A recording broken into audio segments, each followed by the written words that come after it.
Good evening and welcome to Red Devil Field. Tonight the Germantown Red Devils will play host to the Briaircrest Saints. I'm David Bryant and I'll be doing the play-by-play for you tonight along with Eric Scott and Coach Jerry Ellis. Tonight is a very important district battle. If the Germantown Red Devils can come away with the victory, they will have clinched the 14 AAA District Championship for the 6th year in a row.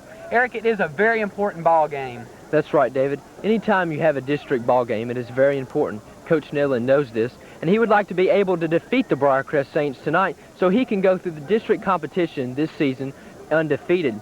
Briaircrest, on the other hand, is 0-8 in the regular season and has been beat in the district play. Coach Nedlin knows this and is worried about Briaircrest's defense tonight. That's right, Coach. I had a chance to talk to Coach Nedlin. He said the offense for Briaircrest was really its downfall for this season. They've committed a lot of turnovers and not really given the defense a chance to play well. What are some of your views on the Briaircrest defense? That defense has not played that well, and some people find that hard to believe if you're 0-8. But their defense, 19-0. They say, well, they still got beat. But Christian Brothers only had one scoring drive against them, David. They got a pass interception, run back for 95 yards. They recovered a fumble on a 5-yard line, which put you in a goal line situation and carried it in then. So their defense has been their strong suit. Their offense has just had trouble getting on track. To date, both teams are really like night and day. Germantown really on the pinnacle of the football world around the county. They are 7-1 in this point in the season. Briaircrest has yet to win. This might give Briaircrest some extra incentive in this ball game, Eric. Yes, David, Briaircrest would like to be able to come in here to Germantown Stadium and defeat the Red Devils on their own field. Even though they're 0-8, that would make their season to be able to knock off the undefeated Red Devils. Briaircrest does have a new coach this year. His name is Sam Womble. Trying to turn around the Briaircrest program has been down several years, Coach. Yeah, now Bob Yancey has left Briaircrest, and Sam Womble has taken over. Sam was the freshman coach for about 4 years, I believe, David, and he did a good job with that freshman program. And Sam has, I know, got to hope he'll struggle against him here, but it takes a little time to get his program started, and I'm sure they'll have success later on. That's right, Coach. Eric? David, something else that has been going on in the campus at Germantown High School this past week, the Poplar Pike Playhouse's first show of the year, The Diviners, will open tomorrow, Saturday, October the 29th. GHS TV reporter Tiff Taylor has more about this unique production.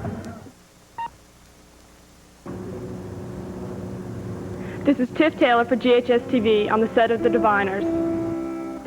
The Diviners, the most recent Poplar Pike Playhouse production, opens this weekend. A raked stage and unusual lighting make this play a spectacular event. The play takes place in the mythical town of Zion, Indiana in the early 1930s and centers around the relationship of a young, emotionally disturbed boy, Buddy Lehman, and an ex-preacher, C.C. Showers. The relationship grows deeper as both try to find truth in life and as the preacher tries to coax the boy into water. Chris Parnell, who plays C.C. Showers, told GHS-TV what he thought the hardest part of his role was. Well, I guess you could say that the hardest part about playing C.C. Showers is that I'm 16 and C.C. is 25. I have to synthesize my own personality and characteristics with those that C.C. is to have. I've got to develop the middle attitude of C.C., a 25-year-old, his traits, his nuances, certain little characteristics that are inherent in 25-year-old males, and it's sort of a difficult thing for a 16-year-old to try to make himself making it an imitation, because I could easily imitate somebody, but that's not what acting's about. Acting rather is a synthesis of me as a person and C.C. Showers, the character. I guess that's what you'd say the hardest part about playing the character is. Mr. Bluestein, director of the play, decided to do The Diviners when he saw production of it at the International Thespian Conference in Muncie, Indiana this past summer, where the Playhouse took their production of Joseph and the Amazing Technicolor Dreamcoat. The troupe which did The Diviners in Muncie from Floyd's Knob, Indiana, are coming down to see the Poplar Pike Playhouse's production. The Diviners will be performed on October 29th and 30th and November 5th and 6th, with curtain time at 8 p.m. For reservations, call 755-7775. This is Tiff Taylor on the set of The Diviners at the Poplar Pike Playhouse. Again, the show will run on October the 29th and 30th, and again on November the 5th and 6th. If you wish to order tickets, you may obtain ticket information by calling 755-7775. David? Coach, the Red Devils are coming off a very big victory last week against CBHS. They did defeat the Purple Wave by a score of 44-7. A superb showing by the Red Devils. Yeah, I tell you what, I know a lot of people are concerned about the game because Christian Brothers had a strong team. They still got a good team, but I believe that's the best our team has played together both offense and defensively, this season. They came off the ball well. I tell you, they really carried it to Christian Brothers early. The defense just dug in, didn't give them anything, and the kids just got fired up, did what the coaches wanted them to do, control the game, the momentum. You could say that this was really the first game for the Red Devils that they put every aspect of the game together. They played superb offensive ball, and the defense was outstanding. Christian Brothers scored with about 2 minutes left in the entire ball game. Defense playing superb ball at this point in the season, and Coach, this is really the time that they need to get up. Yeah, that's true. Now, what you got to think about now is, as far as Coach Nellen's concerned, probably getting the kids up for Christian Brothers wasn't that big a, problem. Briaircrest, it's a little bit different.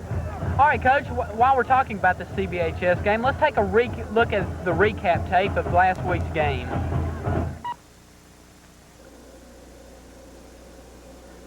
On Friday, October the 21st, the Germantown Red Devils played one of their toughest games of the season. Their opponents were the arch-rival Christian Brothers High School. Germantown received the opening kickoff and started to work towards the Purple Waves goal line. On the second play from scrimmage, Chris Coppage went 75 yards for a touchdown.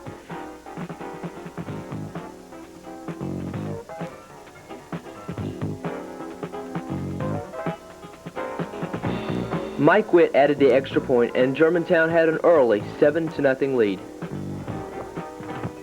The Devils would score one more time in the first quarter on an incredible run by senior tailback Howard Moss.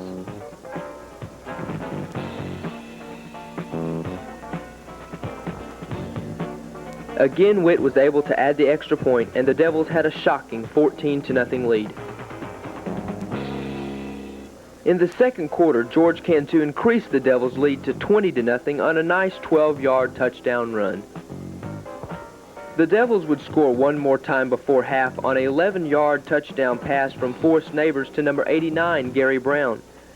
Germantown went into the halftime locker room with a commanding 27-0 lead. Much like the first half, the second half would prove to be all Devils.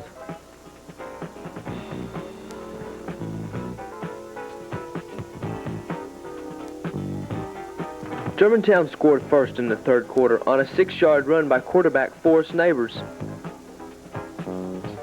Witt added the extra point, and Germantown was up 34-0. Next, it would be the defense's turn to score. Number 89, Bond Tubbs, would make his second interception of the game and return it for 25 yards for a touchdown. With Witt's extra point, the Devils had a crushing 41-0 lead.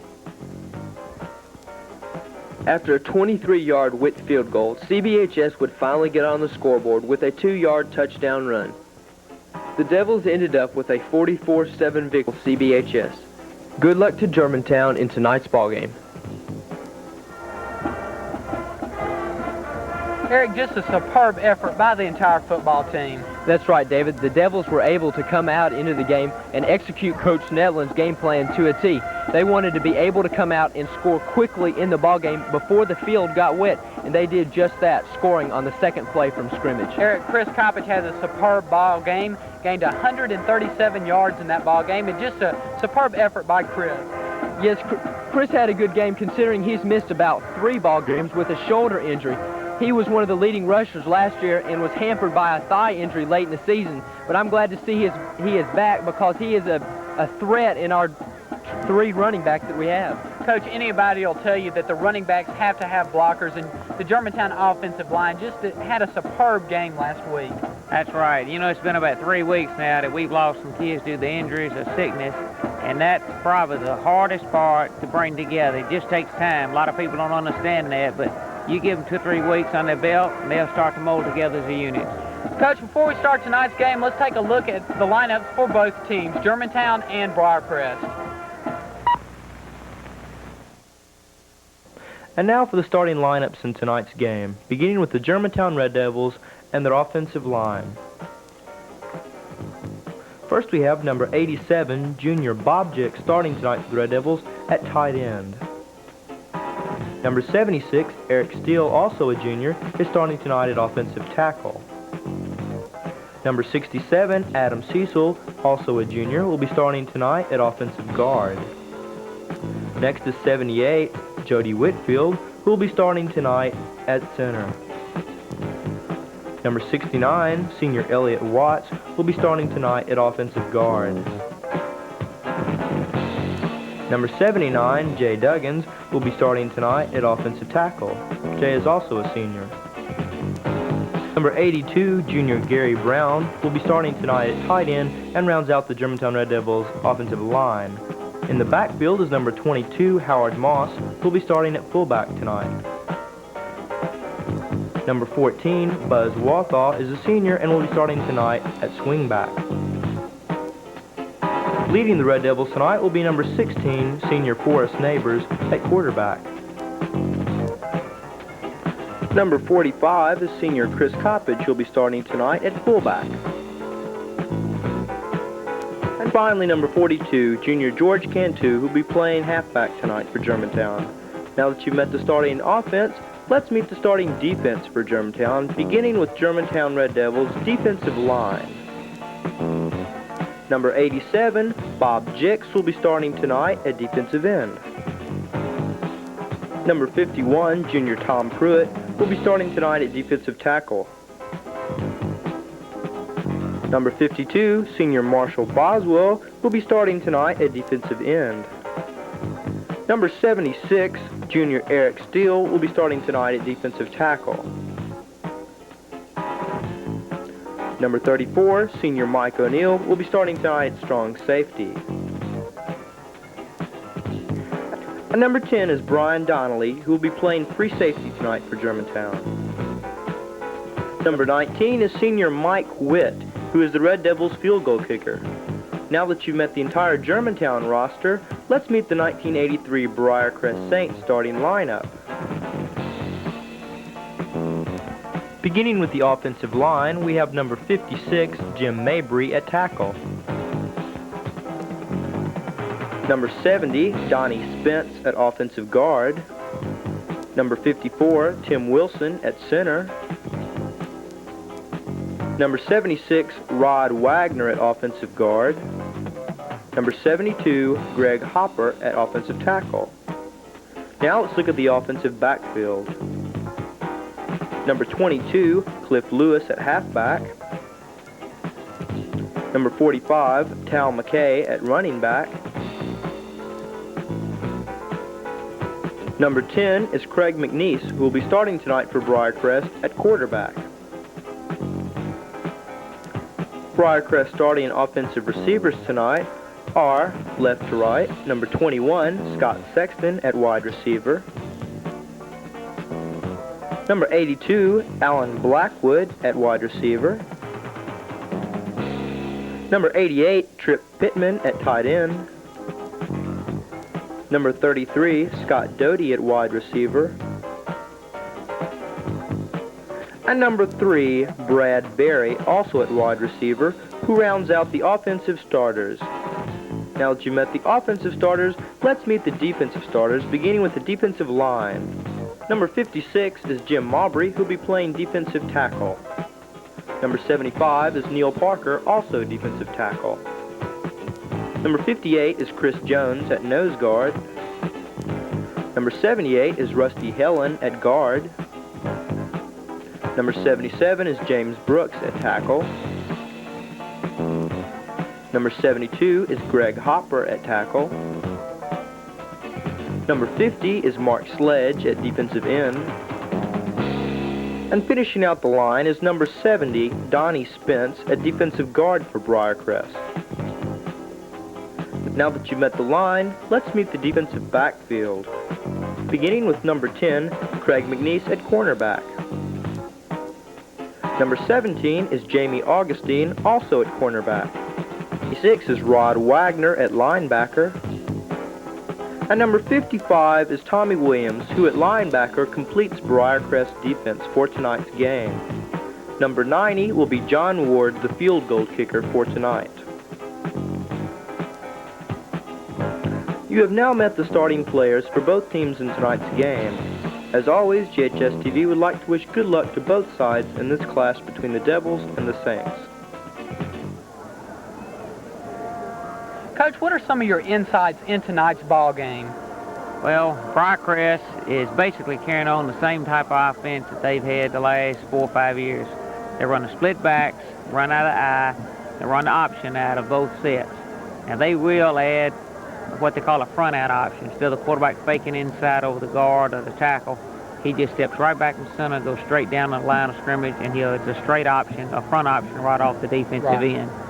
Now they've added to that a little off tackle series that they haven't had that much in the past. Now Coach Jansen was strictly an option type coach, but Coach Womble, he enjoys the off tackle offense a little bit more. So he's really blended both of them.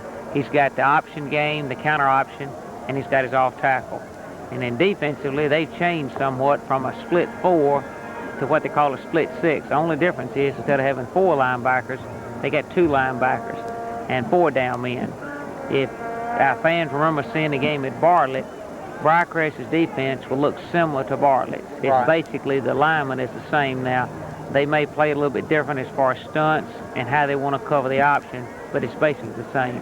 Right, Coach, in last week's game, one particular aspect of the Red Devils really stood out, and that was the offensive line, and I believe they have had our player of the week. So let's go to that tape at this time.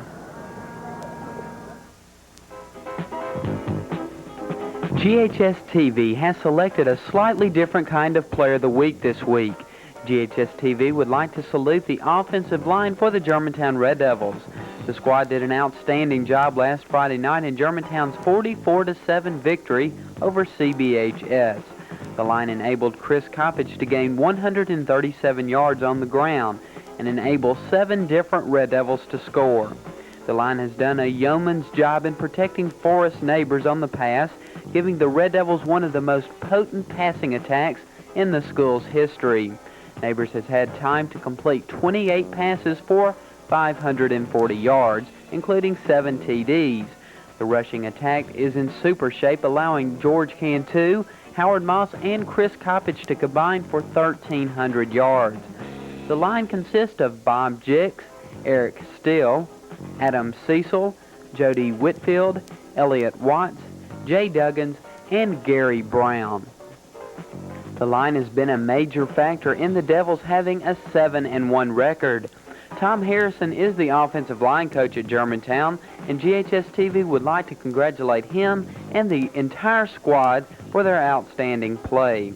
This has been the Player of the Week segment for this week's game. Good luck to the Red Devils in their quest to clinch at least a tie in district play tonight as they face the Briarcrest Saints. Eric, we're back live at Red Devil Field. Beautiful weather for football. That's right, David. Last week we had some very bad weather here at Red Devil Field. A storm moved through the Memphis area, dropped a heavy downpour of rain all night. GHS TV was unable to cablecast the game due to the weather. But tonight we have beautiful clear skies over Germantown and the Memphis area. And David, we're looking forward to a very good ball game. It is a beautiful night for football. The temperature is about 60 degrees. Perfect football weather tonight. Eric, we're about 10 minutes away from kickoff. Both teams have not arrived onto the field yet. The stands are filling up, though. See a few members of the Germantown Marching Band.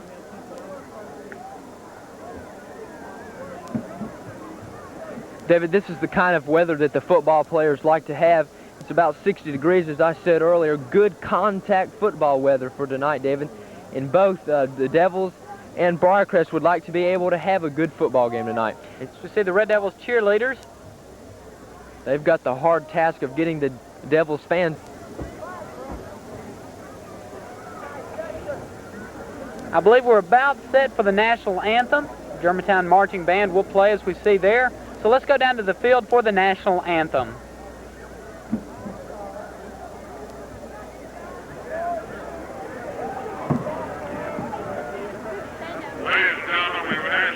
stand for the presentation of colors and the playing of the national anthem by the Germantown High School marching band. 5 pounds. Ready, go.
And what do you think Germantown and Briarcrest both will have to do to win this game? Well, Braircrest has got the task of trying to stop Germantown's offense. As well as their defense has played this year, they've still got a big task ahead of them. You know, I think our offense reached, I'm not going to say it's peak, but it really hit its best game the last week against Christian Brothers. Now, what Coach Nelson has to be concerned with is, you know, getting them up for Christian Brothers is not that big of a problem. Briarcrest has nothing to lose in this game, so they'll either come out and go 4th down and 2 or 3, they'll go for it. Because, again, they're going to gamble, and that's what we've got. This is a big district game for the Red Devils. Like you said, Briarcrest has nothing to lose in this ball game. They can go all out, and Germantown is just going to have to get fired up and try to win this ball game. David, they'd like to come in here to Red Devil Field and defeat the Devils here because they are 0-8, and they would like nothing more than to beat Germantown. It'd probably make their season, David. Exactly. Germantown has had a couple of injuries to their players. Forest Neighbors last week walked around school really with an ice bucket. Went into the CBHS game about 50%, but I talked to Coach Netherland. Forest Neighbors will be out there starting tonight and really will be at full force. David, about 3 weeks ago, we had a string of bad luck. We had some injuries. We had people get injured, and the Devils were very concerned about this, but everybody is healthy and ready to play tonight. That's right. We had a chance this past week to talk to both coaches for Briarcrest and Germantown. Let's take a look at that tape now. This is Kevin Holliday for GHS TV Sports, and I'm here talking with Coach Sam Womble of the Briarcrest Saints. Coach, how are you this afternoon? Fine. We'd like to ask you a couple of questions, Coach. Starting off, how do you feel your team has performed so far this year? Well, Kevin, actually, we haven't performed up to my expectations. I knew that being a first-year coach that our system was going to have to be learned by our players. Our record right now is 0-8. We played well at times, but more often than not, we've felt like we beat ourselves. We fumbled the ball. We've thrown in interceptions, and we really haven't performed yet to our capabilities. I feel like we're a better ball club than what we are. I then asked Coach Womble what were some of the key things he wanted his team to focus in on in tonight's game against Germantown. The main thing is execution. We had a meeting with them earlier in the week, and when we reviewed our game film against Munford, as we have in the past, we harp on the things of execution. We just feel like that if we can execute, we'll be successful. We can move the football, throw in our running game, added to our passing attack, that we can be balanced enough to keep Germantown's defense off balance where they won't know what we're going to do. Coach, overall, what are you expecting in tonight's game against Germantown? Well, needless to say, Germantown is a excellent football team. I have the utmost respect for Coach Netherland and his staff. I know that they're going to be well prepared. I expect their players, as in the past, to come at us full speed, and it's going to be a hard-hitting football game. I just hope that our boys will rise to the occasion and we'll be able to stay in the ball game, you know, with our execution. I just look for really a wide open ball game. I don't expect Germantown to take us lightly. We're certainly not taking them lightly. We have a lot of respect for them as a football team, and really we're just going to expect a hard-fought ball game out of those guys. With that thought in mind, I couldn't help wondering what Germantown is expecting from Briarcrest. Earlier this week, David Bryant had an opportunity to speak with Devils head coach Ken Netherland about just that on the Ken Netherland Show. This is what Coach Netherland had to say. They'll be tough. They've got an excellent defense. They returned quite a few starters from last year's ball club. They're big along their defensive line. We've watched several films on them. Nobody has run over their line now. They've had a lot of points scored against them, but it's been their offensive team giving up the long play, pass interception, fumbles, bad pitch outs, and things of that nature. But there's not a team that I've seen yet that has really run through their line. They've got a good defensive line, good linebackers. They get after you on defense. We're hoping that our offensive line will respond like they did last Friday night and play as well as they did then. What will the Red Devils have to do to beat Briarcrest Friday night? Well, again, you worry about a letdown after a big ball game like CBHS. We certainly don't want a mental letdown where we make a bunch of mistakes, turn the ball over, give him an opportunity to score. Hope we can go out and play a complete ball game and, like Howard said, get a little bit better every week. After the CBHS game, were there any injuries that affect Germantown at this point in the season? At this particular time, we're probably healthier than we've been in the last 3 or 4 weeks. Hopefully we'll be able to get Forest Neighbors back to full strength. Tom Pruitt is improving. We did lose Paul Gwynn, but that was Monday night. He had an attacked appendicitis. We're not sure yet what his status is going to be. We're hoping that Gerald Kilpatrick can get back out and start working this week, and Bo Manus is getting back to full strength, so we're feeling much better about our injury situations. Well, there you have it. Opinions and attitudes on tonight's game from both coaches. Good luck to both teams. For GHS TV Sports, this has been Kevin Holliday. North end of the Braircrest stand. Alrighty, David, we're back to live action. While we were away, we had the coin toss. Germantown did win the toss. They will have elected to receive the gold. The honorary captains for tonight's ball game are number 25, Kent Purdy, and number 52, Marshall Boswell for the Devils, as you see the Devils sideline. For Briarcrest, their captains will be number 33, Scott Doty, and number 45, Tal McKay. We see the officials getting ready to start the ball game, Coach. Beautiful weather. This is what the players like, David and Eric. It's just cool enough so that they don't get tired, and they get sweaty, and they want to do that break of sweat before they start playing, but this is excellent for them. And for the fans, too. You know, I think the fans really prefer being a little nippy, have a coat on or a sweater, but you feel very comfortable. Red Devils out on the field, set to receive the opening kickoff from Briarcrest. It's Michael Witt, our kicker. There's Coach Harrison, offensive line coach for the Red Devils.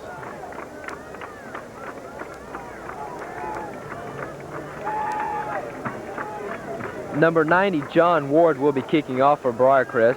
He is a senior this year. Back to receive the ball for Germantown is number 29, Craig Hallman. Also back with him is number 11, Craig Hallman, and Gerald Lowe. Hallman, Thomas, and Lowe are these for the Red Devils. We're ready to start this ball game. Briarcrest kicking off to the Red Devils. In another District 14 AAA battle. Short kickoff from Briarcrest. Lowe picks it up. He returns it, David. He may break it. Through the hole. Beautiful return by Gerald Lowe to start the ball game. He was able to get on the outside, got a couple of key blocks upfield. You see what he did. He ran the ball all the way up back to the Briarcrest 44-yard line. Coach, one of the young sophomores for the Red Devils. That's right. Of course, they wanted to punch it. They didn't kick it deep. They wanted to keep the ball away from the deep three, but they punched it. Gerald came up, fielded it, took it straight upfield. That return by Knowles was for 44 yards. The Devils have good field position. The ball on the 42-yard line, first down, 10 yards to go. Pitch to Chris Coppage over the right side. He's busted through the line. Looks like a TD for the Red Devils. David, you called it. You said they'd probably score on the first play, and they sure did. Chris Coppage goes over the right side for the touchdown. Much like what happened last week, David, the second play from scrimmage we scored. This week it's the first play from scrimmage. 30 seconds has elapsed in the ball game, and Germantown has a 6-0 lead. A 42-yard run by Chris Coppage here. That's right, David. That was courtesy of our statistician, Chris Cry. Mike Witt set for the extra point.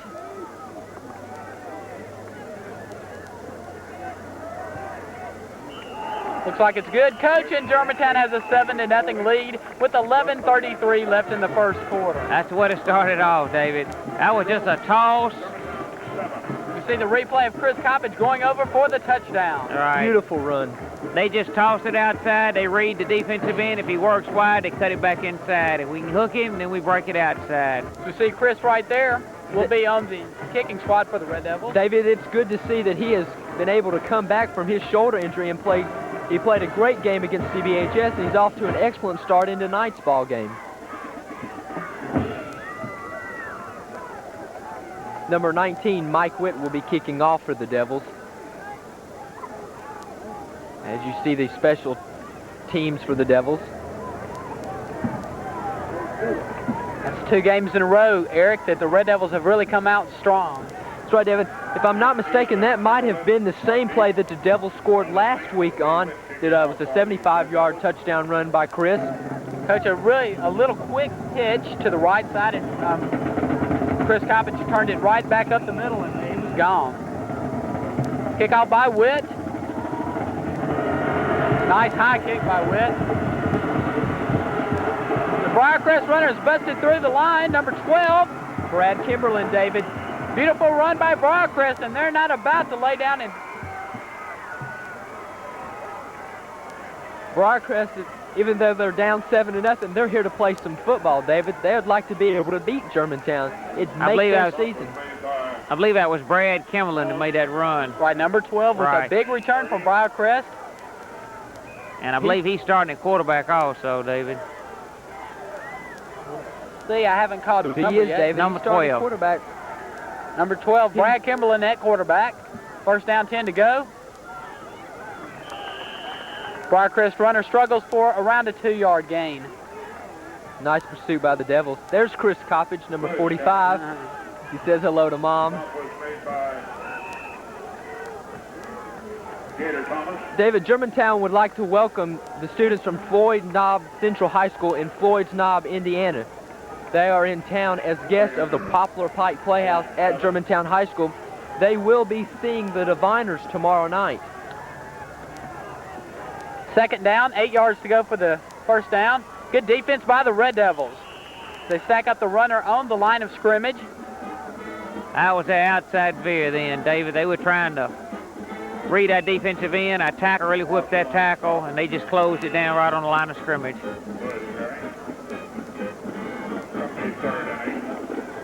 Will be third down, 8 yards to go.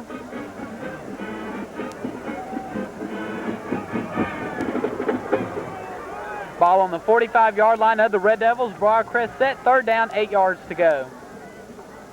Kimberlin back to pass, David. He's got a nice arm. An incomplete pass. That pass intended for... Coach, this is the situation you were talking about. Yeah. Of course, they've got nothing to lose, and they may throw or run out of punt formation. That pass was intended for number 33, Scott Dottie, as we see some of the Germantown cheerleaders.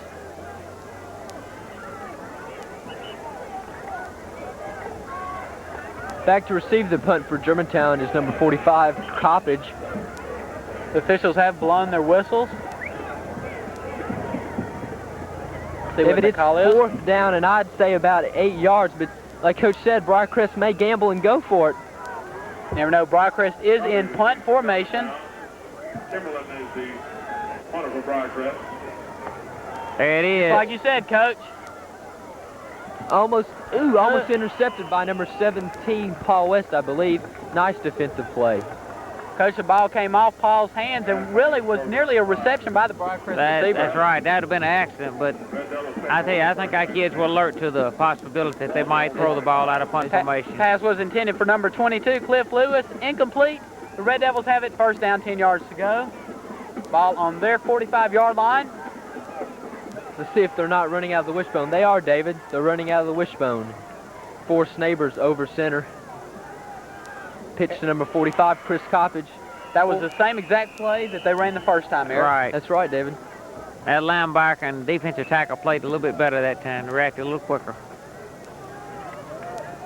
Tackle was made by number 72, Greg Hooper for Briaircrest. Second and 6. Will be second down, 6 yards to go. GHS TV would like to pass this along. Please vote for the 3/4% sales increase on count for the county, David. Good play by the Briaircrest defense. I believe they threw Forest Neighbors. I don't believe he lost any yardage. Good play by number 56, Jim Mowbray. That was a counter option, David. First reaction was to the right. Counter step went back to the left. Briaircrest reacted very well off the initial block, made a good play. See the sidelines of the Red Devils. Third down, 6 yards to go for the first. Red Devils in motion. Forest Neighbors dropping back. Forest is in a little bit of trouble. I believe it is completed to Buzz Wathall. We'll have to wait for the official. It is a complete pass for the first down. Beautiful play by Forrest, Coach. Sure was. He was under pressure, shook that tackler, kept his composure. He threw a pass that either was going to be caught by Buzz or it was going to go incomplete. Good play, and it was an awful good catch by Buzz Wathall. Ball on the 40-yard line. First down, 10 to go for the Red Devils. See some of the Briaircrest players. First 10 Red Devils, ball at the Briaircrest 40. Number 77, James Brooks, is in your picture. He's one of the big men up front for Briaircrest.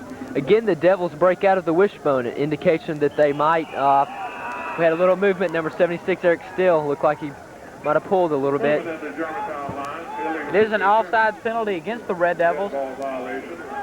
It'll make it first down and 15. Illegal procedure against Germantown. 5 yards back, makes it first down and 15 yards to go.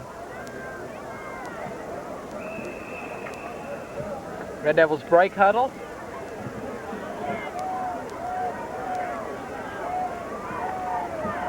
Pitch left sweep to Howard Moss.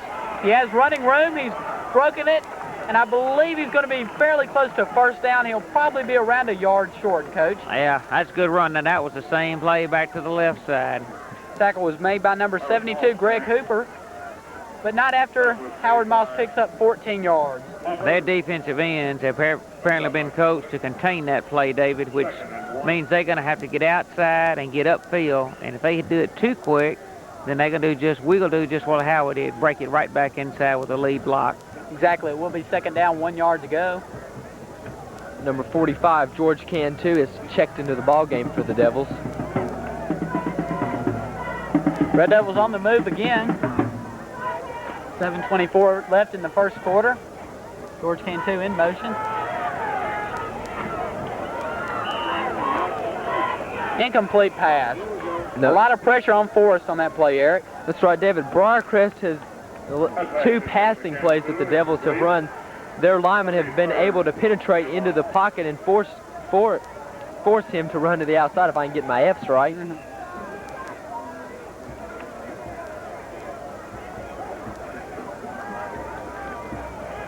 Third down, 1 yard to go for the Red Devils. Give to Chris Coppage around the right side. I believe he has picked up the first down. He got the first down, right. Coppage carrying. Stop was made by Wagner. Tackle made by number 12, Brad Kimberlin, the quarterback for Briaircrest. We've exploited the outside, basically the first 2 drives we've had. It's about time for Coach Graves to work something up the middle now. Let's see if he either runs a trap or maybe a quick hitter up the middle. Okay. It's like you said, Coach, straight up the middle, George Cantu. Good call, Coach. Well, you know, he'd set him up. He had him working outside. Linebacker was the conscious of supporting the end from the inside. So You want to keep them honest in there.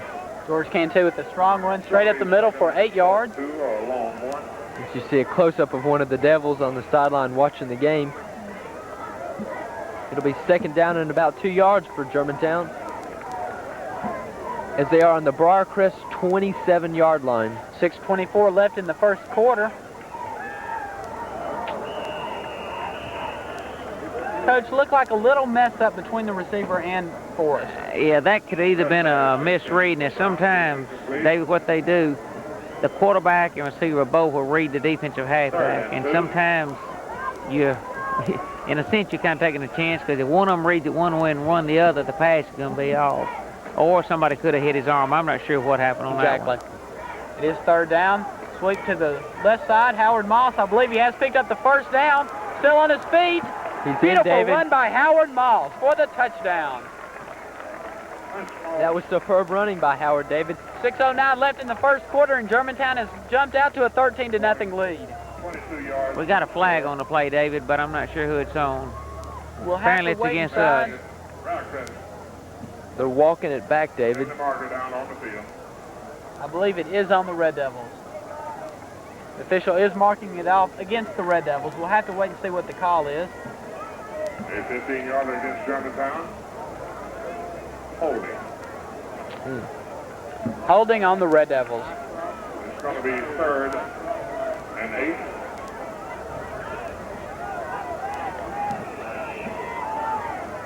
Here's a brief replay of that play before, David. Howard Moss with an excellent run, but only to be called out back from a holding penalty. Sometimes, David, when you get that misdirection and a back cuts back, you're all set to block a guy. He turns, your arms get extended, and sometimes you get caught for holding. It is third down, 8 yards to go for the Red Devils. Sweep to the right side. Chris Coppage is unable to pick up the first down. Good play by the Briarcrest defense. A lot of white jerseys on that side. Rod Wagner made the tackle for Briarcrest. He's 6 feet. Which going for, looked like about a 41-yard field goal. Coach, I was watching Michael in the warm-ups, and he was kicking these regularly from the 30-yard line. Yeah. We'll just have to wait and see. I believe he's going to make it. He's a good kid and a good kicker, and he certainly worked hard this summer. Quarterback Forrest Neighbors is holding the snap. It's up. It will be no good to the left side. Looked like it came off the side of his foot. As the Devils defense goes out to stop Briarcrest. Did you see one of our officials for tonight's ball game? Briarcrest will have the ball first down and 10 on their own 20-yard line. Coach, after a field goal, is the ball moved automatically to the 20-yard line? That's correct. It's the pros where they bring it back to wherever they kick it from. And I'm not sure about college what that rule is. Right. First down on the 20-yard line for Briarcrest. Straight up the middle. Good defense by the Red Devils. A lot of red jerseys on the bottom of that pile. Good pursuit, good aggressive play. That's what you want. Keep that guy from bouncing outside. If he breaks that first tackle, you got him contained. Carrying the ball for Briarcrest was number 22, Cliff Lewis. The tackle was made by number 52, Marshall Boswell for the Devils. Marshall is also the co-editor of the school newspaper, The Pitchfork. Good student athlete. Second down, 9 yards to go for Briarcrest. Straight up the middle again. I believe that was number 45 on that carry, Tal McKay. He got a little gap in there. That's right, Dave, and he just popped it right through. I believe for around a 5-yard pickup. Before number 69, Elliott Watts made the tackle for Germantown. He's our senior linebacker, David. Will be third down, 4 yards to go for Briarcrest. You know, they moved Howard, the linebacker, about 2 weeks ago, and also Michael O'Neill is playing strong safety. Howard, a vicious hitter. Off tackle again, and Briarcrest has picked up a first down. Good play by Briarcrest. That's good play. Good blocking on the line of scrimmage to the point of attack. Getting back, if you are enjoying tonight's broadcast, support this program as well as other programs by supporting the 3-4 sales tax for Shelby County.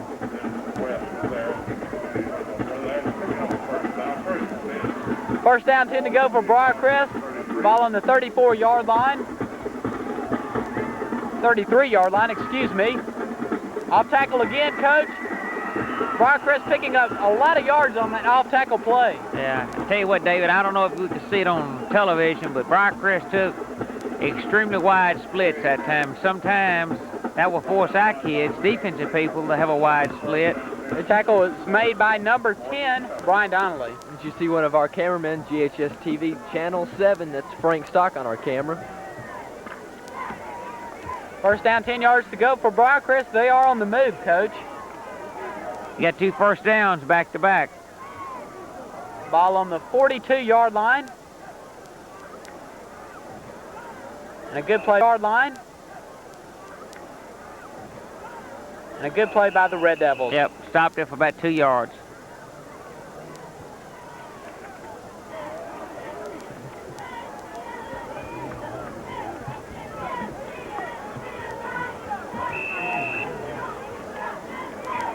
Will be second down, 9 yards to go for Briarcrest. A good defensive play by the Red Devils.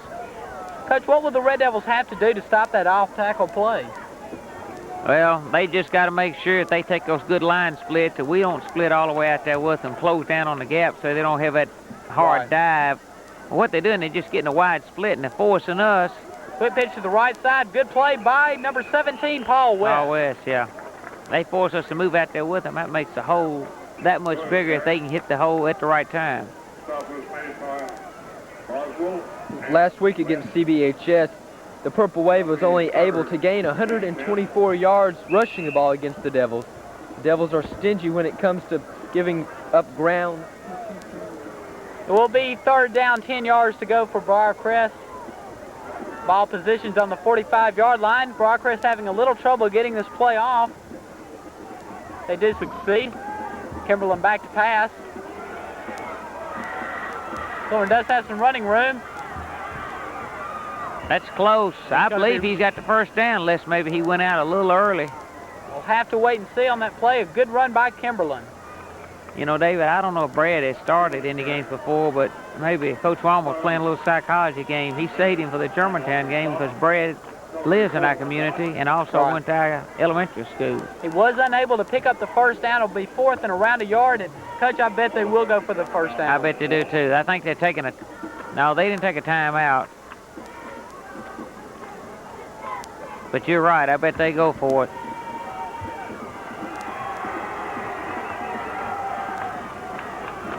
Fourth down, a little less than 1 yard to go. A big play for Briarcrest.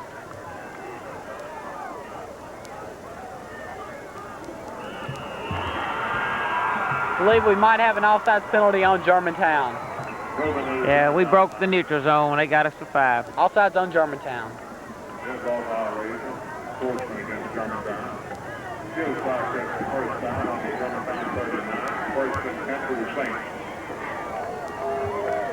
Ball position on the 40-yard line. First down for Briarcrest, and they are definitely on the move, Coach. How many first downs, Dave? Is that the third they've got in a row now? It's a good drive for them. Well-sustained drive. Beautiful play by Howard Moss, and that is just an example of his hard hitting, Coach. That's right. Now, that's the danger of the veer. You hit that dive play in there, if nobody picks up that linebacker, he's got a free shot at you running back. Howard Moss made the most of that hit. Sure did. I heard that one all the way up here, David. Last week on the Ken Nevlin show, David, you asked him if he liked playing offense or defense, and he said he liked playing defense because he could hit. Coach Nevlin doesn't allow him to hit as hard as in practices. This is the only time that he can definitely really go out and hit. Well, when you get this far in the season, Dave and Eric, you know which ones are going to hit and perform in the games for you. So you really don't hit as much in practice, mainly for fear of maybe injuries occurring. Right. And, you know, you got to look at it that way. A lot of times the kids don't get to hit during the week, and they can't wait to Friday night to really unload on someone. We'll be third down, 7 yards to go for Briarcrest as we see Mr. Chisholm, principal at Germantown High School. Third down for Briarcrest, Kimberlin back. Good pressure by the Red Devils. He got and away does from it, make- David. Ooh, nice tackle. I believe that... That's Bo Manis that got him from behind there, A Eric. beautiful play by number 12, Brad Kimberlin. That was a nice tackle by Bo, catching him from behind and just like putting him in a bear hug and wrestling him to the ground. And Coach, his drive is really stunning. Briarcrest has not shown much offensive consistency throughout the whole year, and they're coming out, and this is a great drive. Right. They put together a good one. Ball definitely in Germantown territory on the 24-yard line, first down, 10 to go. Ooh, nice tackle. I believe that might have been Eric Steele, and it was. Right. Coach, it looked like it might have been a little hot pass. That's what they wanted to throw. That's right. Somebody didn't pick up that tackle, and he just slanted right inside, got the quarterback before he could get it away. Tell you, Dave, they've gotten 2 first downs on really busted plays. Now, I don't mean take anything away from Briarcrest, but our secondary had the pass shut off pretty good, so Brad had to run. He's a good athlete. He got everybody spread out. He made the most of it, got a first down, or almost a first down in both cases. Right, you see the scoreboard. Germantown has a 7-0 lead. Going into the second quarter. Germantown got on the scoreboard very quickly on the first play of the ball game. And right now, the game has changed, and it is... Rolls at C.C. Showers. Ball positioned on the 25-yard line, second down, 13 yards to go. Located on the parking lot in front of the gym. Soccer team is self-supporting. Please support them. We thank you.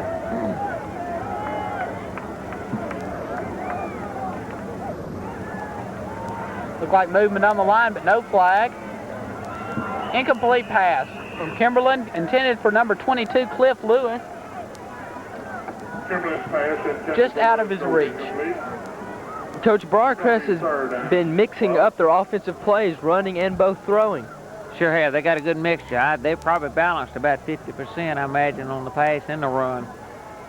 That play was just a back out of the backfield. They sent the end deep, and he wasn't that open, but we had a little pressure on Brad, and he really didn't have as much time as he wanted to get set and get the pass out to the back. Third down, 13 yards to go for Briarcrest. Germantown will see if they can keep number 12, Kimberlin, contained. He drops back to pass again, David. Wide open. Incomplete pass. I tell you what, I'm glad he didn't run it. He had a lane to run then. Intended for Cody. Goes incomplete. It's going to be 4th and 12. Will be 4th down, 13 yards to go. Pass intended for number 33, Scott Doty of Briarcrest. Briarcrest will probably go for the first down on the Red Devils' 25-yard line as we see the scoreboard, 11:48 left in the first half. Briarcrest is going for the first down. 4th down, 13 yards to go. Kimberlin on the rollout to the left again. We got it. Howard Moss. Nice tackle, David. We were talking about how he liked to hit. That was a vicious hit. Coach, that was a devastating hit. Well, what did they blitzed out of the defensive formation that time. We felt like probably we need to put a little bit more pressure on him, and Howard got to him. Coach, I believe that's putting it mildly when you say Howard Miles got to him. Devastating hit gives Germantown possession of the ball.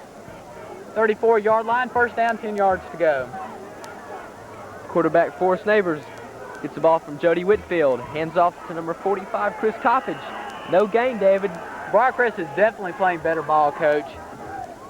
Yeah, they are. I hadn't seen them play this year, but... Second down, 8 yards. Second down, 8 yards to go for the Red Devils. Ball on the 35-yard line. Good pitch to Howard Moss over the left side. Good run by Moss. Number 12, Brad Kimberlin, the Briarcrest quarterback, made the stop.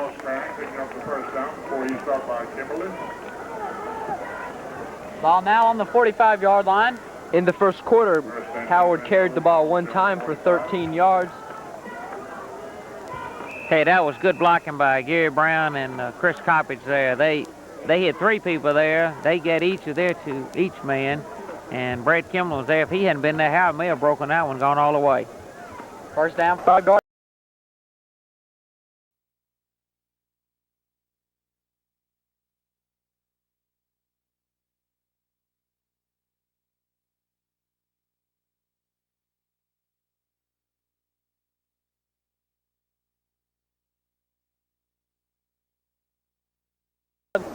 9, Bond Tubbs. 10:25 left in the first half. Germantown has second down on the 45-yard line. That pass was intended for Bond Tubbs. Bond has played excellent ball throughout the season, Coach. He's really had a good senior season. He sure has. He's played well, offense and defensively. Had a big game a couple of weekends ago. Scored 4 touchdowns, David. That's against Millington, wasn't it, Eric? That's right, Coach. Option to the right side. Forrest keeps it. Picks up 6 yards. Nice running by Forrest. A couple of weeks ago, Forrest sustained a Number 70, Donnie Spence.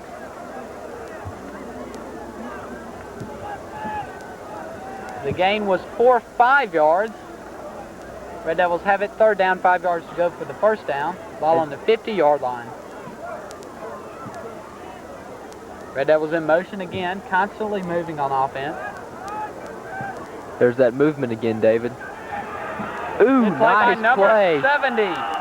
Number 70, Donnie Spence with a big play. I believe Forrest ever saw him. Cross to our offensive left side, and we rolled out that side, and the backside end somehow went unchecked and put the pressure on Forrest, got to him before he could get it away. Be 4th down 10, I believe Germantown will punt. And will be number 14, Buzz Wathall.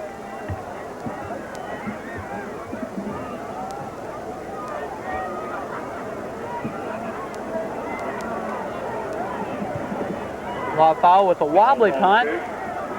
Put it on the 20-yard line.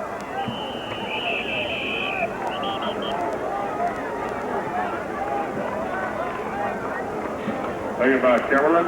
It'll be 1st down and 10 for the Saints on their own. Brad Kimberlin will be the quarterback for the Saints. Number 89, Bond Tubbs made that tackle. Nice play. Tripped him up. 1st and 10 Saints. Ball at their own 26. As the Saints break huddle. The Saints break huddle, Coach. Kimberlin over center. Handoff to 45. No gain on that play. Nice pursuit by the Devils, right, Coach? Yeah, now that's the off-tackle play that we're trying to get executed, set up then. Tackle made by number 10, Brian Donnelly. As you see Coach Raymond Dukes for the Devils with his headset on, talking to the other coaches above the press box here at Red Devil Field. Excuse me, that tackle was made by number 52, Marshall Boswell. A good play. All right, it'll be 2nd down and about 9 yards for the Saints. The ball's on their own 28-yard line, 27-28. Kimberlin on a keeper. On the option, excuse me. That's that front end option they run. There's no fake initially right off the bat, Eric. He goes straight to the end. If that end works out, he's going to tuck it up inside.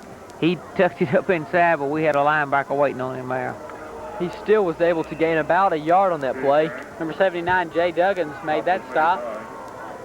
So it will be 3rd down and about 7 yards for the Saints. As they call timeout, I believe. Yep.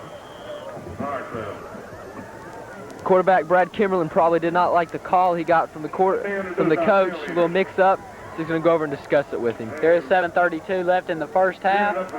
Germantown holds a 7-0 lead over Braircrest. You see the Devils' defensive crew. Nancy Coleman. Kenny Jenkins. Coach, when a quarterback calls timeout like that, what are the coach and him talking about over in the sideline? Well, probably 2 reasons why he called it timeout.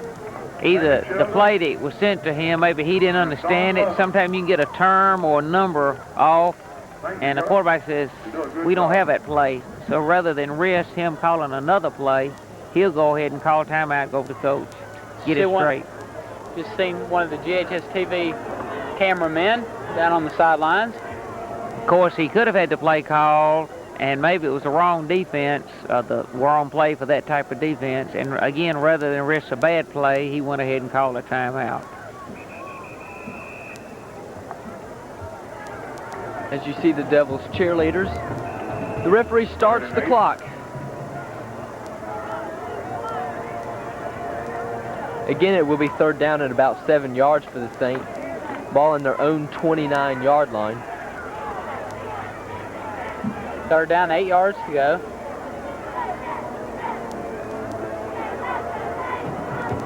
A draw to number 45, Tal McKay. And there again is number 22, Howard Moss for the Devils. He's a little short, I think, about 2 yards short, David. For a second there, it looked like he would pick it up, but Howard came up very quickly and made the stop. I see there's a case, maybe their draw series, like ours, our freshman was a 58.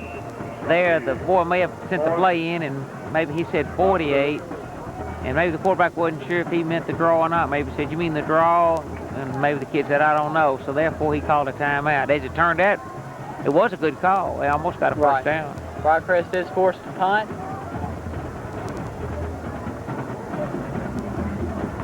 Good punt. Got it good height. Ball has dropped. Back to the 42-yard line, where Germantown will take possession, first down and 10. We need a good drive here, David. Get some points on the board. Give us a little more cushion going in at halftime. Coach, I'd like to take this opportunity to congratulate you. You and your freshman team did go undefeated this year and won the district. Congratulations. Well, thank you, Eric. We had a good, tough ball game last night at Bolivar, and they won undefeated, and our kids played an excellent ball game to beat them. I'm very proud of them. Some future prospects here for varsity football. Right.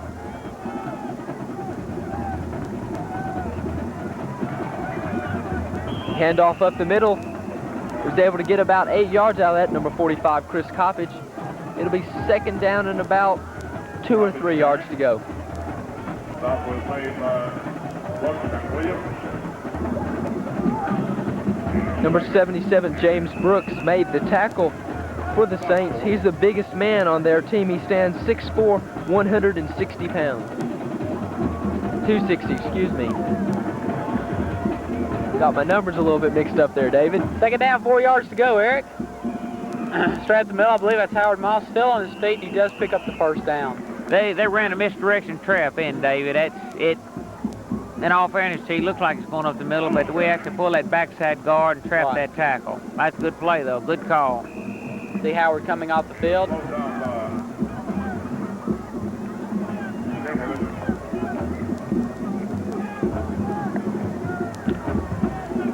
First down and 10 for the Red Devils. Ball on the 48-yard line. 5:36 left in the game, David. George can too, and he does not pick up very many yards. Maybe 2-yard pickup. Nice pursuit by the Saints on defense. Number 12, Brad Kimberlin, made the tackle. Hey, Brad's playing a good ball game both ways in Eric. That's right. He's also the starting quarterback for the Saints, but he's an excellent athlete.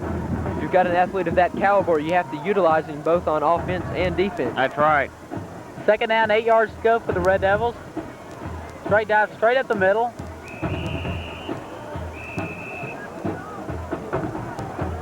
I didn't pick up the number. I believe it was number 14, Buzz Wathall. Right. And Brad Kimberlin made the tackle again. Ball on the 41-yard line. It will be third down. 3.5 to 4 yards to go for the Red Devils. Option play to the right side. Oh, nice tackle. It's going to be close, David. I'm not sure. It depends on where they spot it. I don't believe he picked up the first down. It will be very close. You're right. Looked like about a half a yard. See Forrest indicating it will be around 1.5 feet. Rod Wagner made the tackle for the Saints. I believe the Devils are going to go for it. As number 14, Buzz Wathall, checks out of the game. Checking in for him was number 22, Howard Moss. Wouldn't be surprised for Howard to get this play. Just run straight right up the middle. Chris Coppage, and he does pick up the first down. Got a first. Chris makes it look easy, David. As we are experiencing some technical difficulty. We got just a little under 4 minutes to go and a half. We want to keep it going, but we don't want to let that half in and give them too much time to possibly get a drive going themselves. Ball on the 35-yard line. In the first half, the Devils gained Gained 74 yards rushing. They attempted no passes. Option again by Forrest. It's Howard open on the Moss does have room outside. to the left side. Good run by Howard. Good blocking by the Red Devils, Coach. That's a good setup. We had a end over that time. We caught them in an unbalanced line. Ran the option to the unbalanced side. Good execution. Last week against CBHS, Howard carried the ball 10 times for 79 yards, averaging 7.9 yards a carry. An excellent average.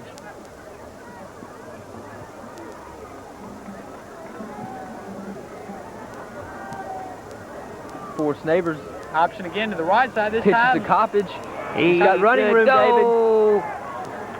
Good run by Chris inside the 10-yard line. Was able to pick up the first down for Germantown. Tackle made by number 55, Tommy Williams. I believe the referee is going to spot the ball about on the 7-yard line of brush down and goal to goal. Ball stuck to the 6-yard line.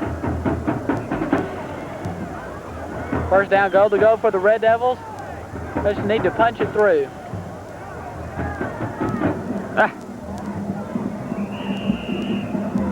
George looked like he was going to jump over the pile, and all of a sudden the pile wasn't there, and he came down, landed on his feet, and got about 2 or 3 more yards.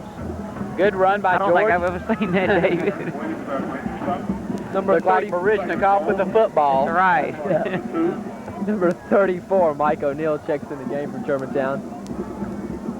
45, Chris Coppage comes out. Looks like the ball's on the 3.5-yard line. Second down, goal to go. It's about 2.5 minutes. We're just about on schedule on this drive. George Cantu does go over for the touchdown. Good drive by the Red Devils, Coach. 2 yards out to the score. Braircrest 0, Germantown. As you see Mike Witt coming to the game to attempt the extra point, as you see some of the fans are excited about the game because the Devils are up and winning. Please bear with us. All right, as Mike Witt attempts the extra point, it's up. It looks like it's good, Eric. That's right, David. T-Car went with David holding. Good. Makes the score. Braircrest 14-0, Germantown has the lead. Germantown will kick off to Briarcrest. I tell you, David, I don't believe we've called, but we may have all 3 of our timeouts left. If we can hold them on that first and second down, take a timeout or 2, Right. forcing the punt, we may can get in range for either a field goal or maybe another touchdown just for the half. Do you believe Germantown might try an onside kick, Coach? I don't believe they will. I believe they'll go ahead and kick it deep and force. You know, if it's true we got 3 timeouts, we can get the ball back with around a minute to go or maybe a little bit more. We can still complete a couple of passes, get downfield, maybe get a touchdown or a field goal. Talking about timeouts, Briarcrest has used one of their 3 timeouts earlier in the second quarter. Remember, Briarcrest did have a big kickoff return after the first touchdown by the Red Devils. Red kicking. Good kick by Mike Witt. Number 10, Craig McNeese receives that on about his own 7-yard line. Nice tackle by one of the Devils. Didn't make his number. Was that Chris Coppage? I believe that was Coppage and Boswell that made that tackle. Another one of the Devils' 2-way players. 2:24 left in the first half. Briarcrest takes possession, first down and 10 yards to go. Briarcrest needs to get at least 1 first down, Coach. I'm not sure if they're going to gamble much down here. They may just try to keep the ball on the ground. If they can get 1 first down, of course, that's their advantage. But I believe they'll be content to go into halftime just down 14-0. Watch me be wrong. They'll probably throw the Hail Mary pass. Yeah. Catches completely off Straight guard. dive up the middle.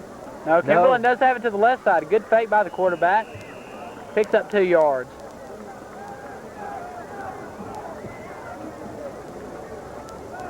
I don't know if Kimberlin went out of bounds or not. I don't believe he did. To their advantage, it would be better that he didn't go out of bounds. Clock still running, and the Red Devils do not call a timeout. David, I'm looking forward to halftime to hearing the Briarcrest marching band. They are recognized as one of the top bands in the Mid-South.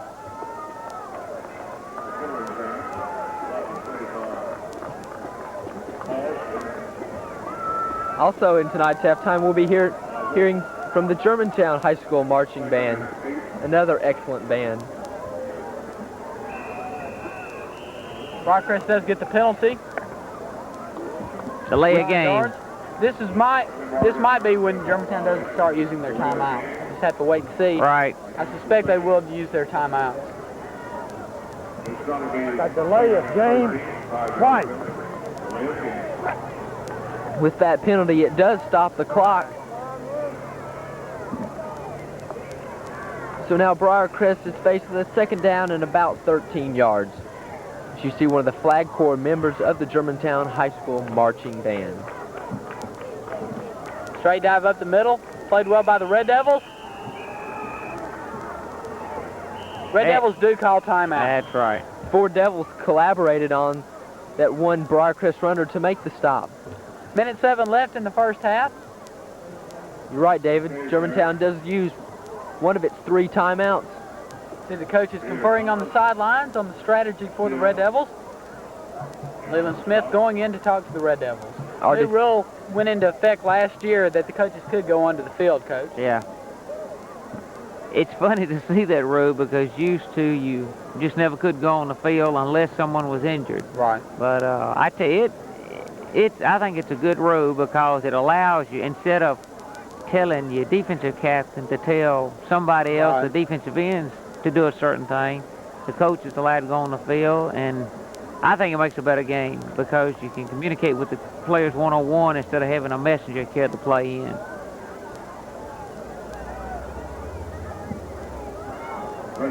It is third down for Briarcrest. Minute 7 left in the first half.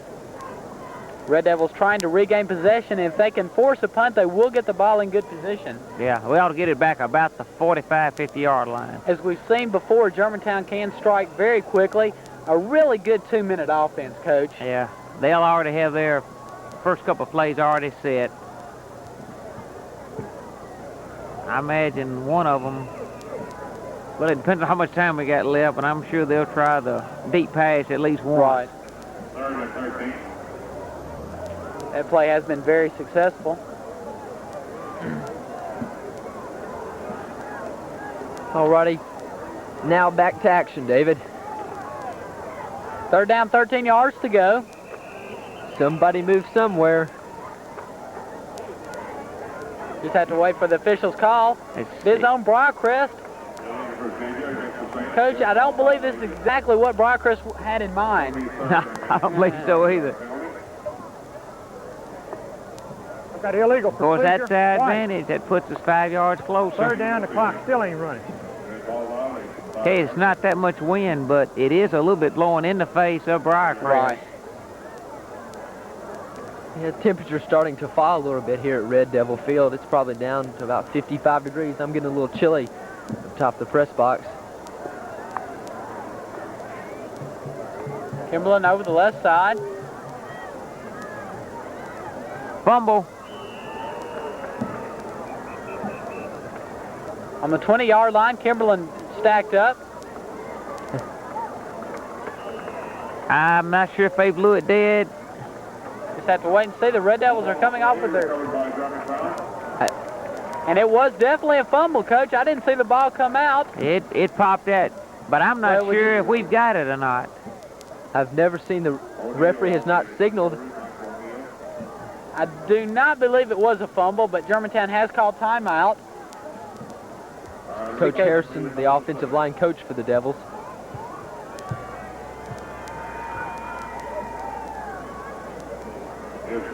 We're going to get it back with about 50 or 48 seconds left. It's 55 seconds left now. Coach, what will be the strategy of the Red Devils on this play? Will they go for the block or will they go for the return?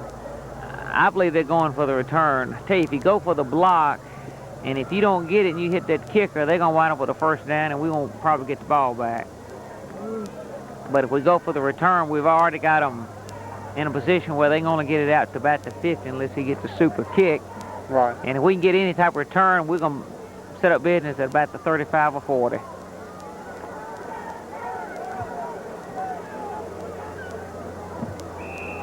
Briarcrest in punt formation. The quarterback, Brad Kimberlin, is back to punt for Briarcrest, and he does punt. Line drive punt fielded by Chris Coppage and fumbled. He does recover on the 42-yard line.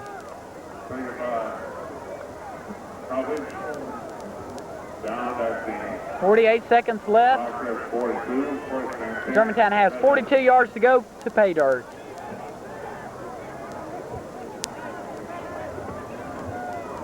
Forest Neighbors probably calling two plays in the huddle, Coach. Could be, that's right. It's very important here that the Devils try to run out of bounds and stop the clock. They break out of the wishbone. They may be passing on this play. Forest Neighbors back in the pocket. He has broken loose over the right side. I believe he might have picked up the first down. A good play by Forest to get out of bounds.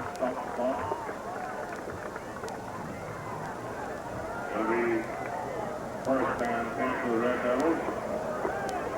All at the 28. He did pick up the first down. We got 29 seconds left, David. Ball on the 26-yard line, 27-yard line. First down and 10 for the Devils.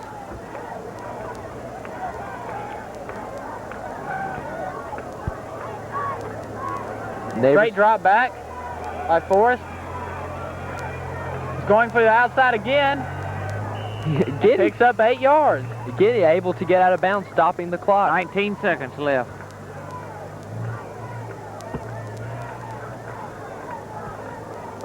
Now, those two draws were not pre-planned. I'm sure he wanted to get the pass deep, but Forrest was smart. They were covered rather than trying to force the ball in, maybe for an interception.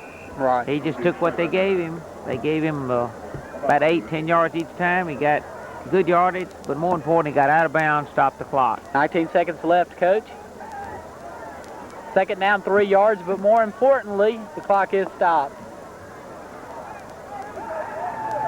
Ooh, good play. Good pass. I believe he might be in, David. Beautiful run. He used his blockers to perfection on that play, Coach. You could see it coming up here, couldn't you? He also made a nice cut. Did you see some of the Devils are joyous about that touchdown? Hey, nothing made that. Our end on this side was split. He ran a post pattern. That corner dropped off. He picked him up, corner out, and Chris just took it right on in the end zone. Good play. Good execution, too. Germantown scores with 11 seconds left on the clock. Quit trying to add the extra point. It's up. Looks good. No, David, he missed it. I believe it was to the right side, Eric. That's right. He's only missed a couple of extra points this year. He's been very consistent for the Devils. From our vantage point, it looked like it was going to go through the uprights, but it must have faded to the right. Red Devils have a 20-0 lead. Hey, we had a fast start and a fast finish. There's the replay. We'll see the block by Elliott Watts. Nice cut there and a nice block by Elliott Watts.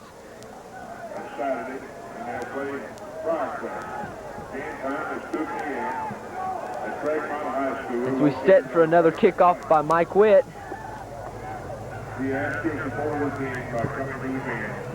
Briarcrest has 2 men back to receive the kickoff. Number 12, Brad Kimberlin. Number 10, Craig McNeese, as we see some of the Red Devils cheerleaders. Mike Witt set to kick off. 11 seconds left. Nice kick, David. Nice height and long. McNeese fields the ball in about his own 10. Up to is about his 20. 7 seconds left on the clock. Briarcrest probably has time for one more play. So we have a large, good crowd for tonight's ball game, David.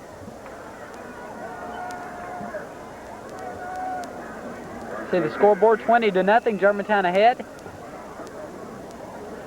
Good first half for the Red Devils, a little bit up and down. Germantown explodes on the very first play for a TD and then has a little lull for about a quarter and a half and then comes right back with 2 quick touchdowns. Kimberlin up the middle. Is that front option you were talking about, Coach? Yeah, that's it. As the clock winds out, Germantown goes into halftime with a 20-0 lead. The Briarcrest band coming onto the field at this time. We'll go down to watch the Briarcrest Golden Saints Marching Band. One at the north end of the Braircrest stand. One down by the door. Impressive first half for the Devils.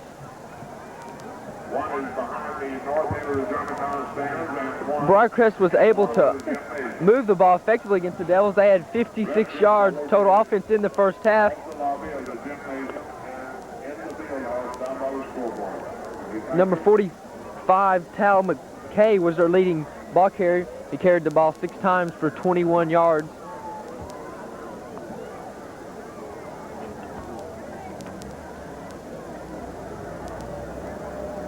Some of the band members at Germantown High School, as we're about ready to hear the Briarcrest Marching Band.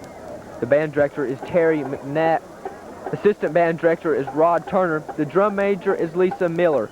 Their halftime show tonight will be featuring Seahawk from the motion picture Seahawk, Brand New Day from the smash hit musical off of Broadway, The Wiz. There will also be a drum feature featuring Ease On Down the Road from The Wiz, and I Can't Help Falling in Love by Elvis Presley, and then a Seahawks reprise. So let's listen to the Briarcrest Marching Band.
Briaircrest band for your halftime performance.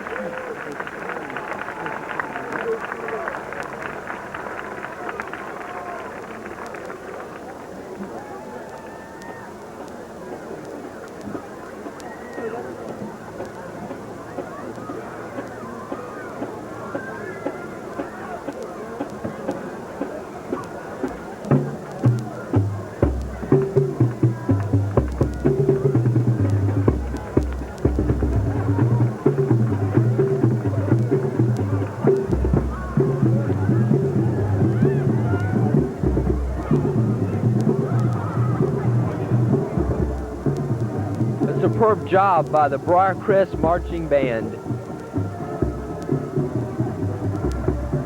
Also tonight at our halftime show, we will hear from the Germantown High School Marching Band. They are under the direction of Sam Shaw, and their drum major is Kelly Jones. So let's sit back and listen to the Germantown High School Marching Band.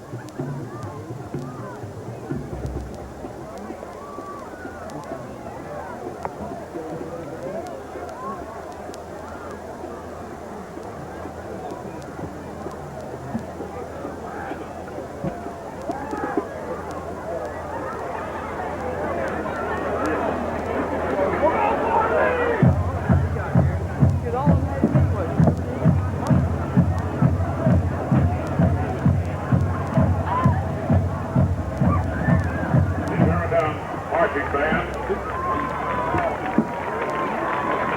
Under the direction of Sam Shaw, the field commander is Kelly Jones.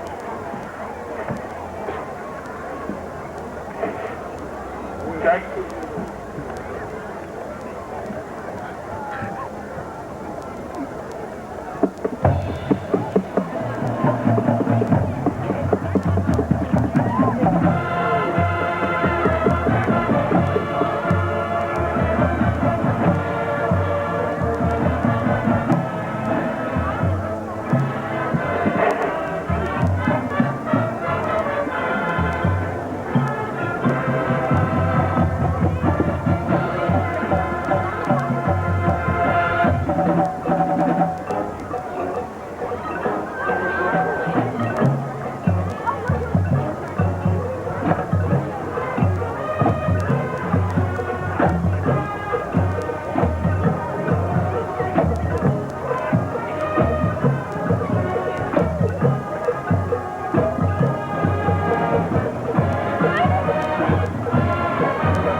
Germantown band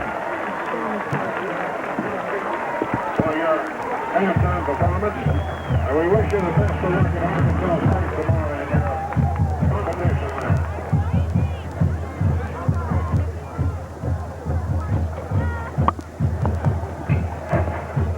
An excellent job by both the Briarcrest Marching Band and the Germantown Marching Band.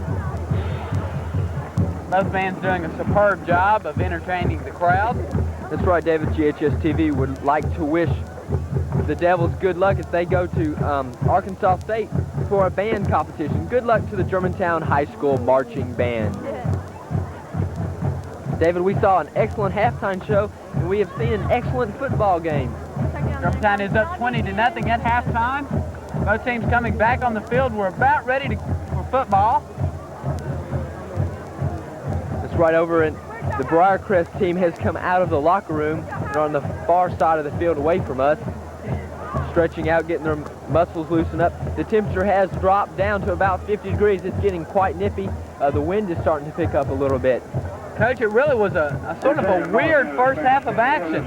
Red Devils came out, first play, touchdown, they're up 7-0. But Briarcrest really didn't bow down. They came back, played a really very good rest of the first half until the last 5 minutes. Germantown seemed like they sort of took control from that point on, scoring 2 more touchdowns, and that's how they have the 20-0 lead. That's right. I was surprised at Briarcrest's spunk. It's sticking in there and coming back at us. You know, they had about 3 or 4 first downs in a row. Exactly. We stopped them on about the 25, 30-yard line. After that, we began to take the momentum back. And like you said, we finished up with 2 touchdowns right there at the end of the second quarter. I'll tell you, one play that's really sticking out in my mind for Briarcrest is number 12, Brad Kimberlin. Plays quarterback for Briarcrest, doing a superb job. Very tough individual to bring down. When he gets out of the pocket, he's really deadly. That's right, David. He's done an excellent job both on offense and defense. He's starting at quarterback tonight. He's thrown the ball a couple of times and has done a good job. And also, he's been able to run out of the pocket. And then on defense, he's made a couple of key tackles, saving touchdowns for the Saints. Superb play. He's around the ball most of the time. He weighs around 160 pounds, stands 6 foot tall. As both teams are back on the field, Germantown set to kick off to Briarcrest. Some first half stats, David. Germantown was able to gain 22 yards passing in the first half and 169 from rushing for a total of 191 yards total offense in the first half. Mike Witt set to do the kicking for the Red Devils. Germantown does hold the commanding 20-0 lead. See the sidelines for the Red Devils. Coach, a little mess up. Germantown set up on the wrong side of the field to kick off. That can happen. Sometime in the discussion on who's going to receive, who's going to kick, they forget which side's going to defend which side. Officials caught their mistake and have moved both teams, switching sides. Briarcrest needs to come out with I would think, a ball control drive, try to get into touchdown. Right. Of course, from their standpoint, they want to try to, like you said, down only 20-0. Briarcrest is still in this ball game. We cannot count them out. Witt breaks huddle, set to the opening kickoff. If we can go down to the field. Back again for Briarcrest would be number 12, Brad Kimberlin, and number 10, Craig McNeese. As Witt kicks off the second half. Sorry, David. Line drive kick.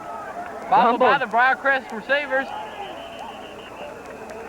And the Red Devils are there to smother the ball on about the 10-yard line.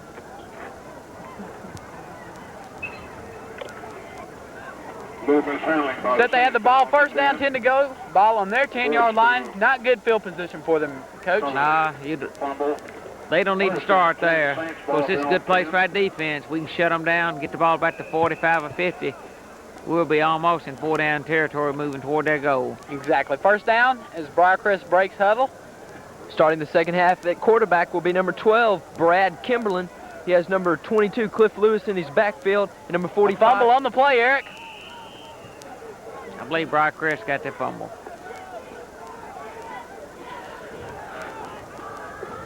It'll be second down. Looks like 10 yards to go for the Saints as they have the ball second down, on their own 10-yard line. See the cheerleaders. Ball on the 10-yard line, second down, 10 yards to go for Briarcrest. Straight up the middle. I didn't catch the runner. Pledges for around 4 yards. Tal McKay, David, number 45, carried the ball for Briarcrest. Be third down and about 7 yards to go. There's been a camera lost. Anyone finding it, please take it down to the stand. Noseman William Butler made the tackle for Germantown. Behind the north end of the Germantown stands. It'll be third down, around 7 yards to go.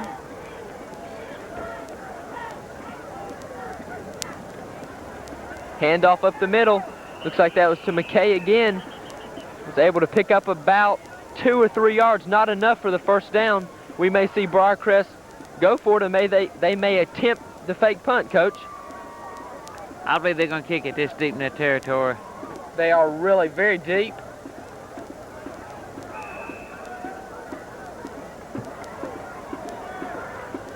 Their quarterback, Brad Kimberlin, also punts for the team. Number 45, Chris Coppage, is back to receive the ball for Germantown. He is standing on about his own 49-yard line. High wobbly kick, a short kick. Does take a Briarcrest bounce. Sure does.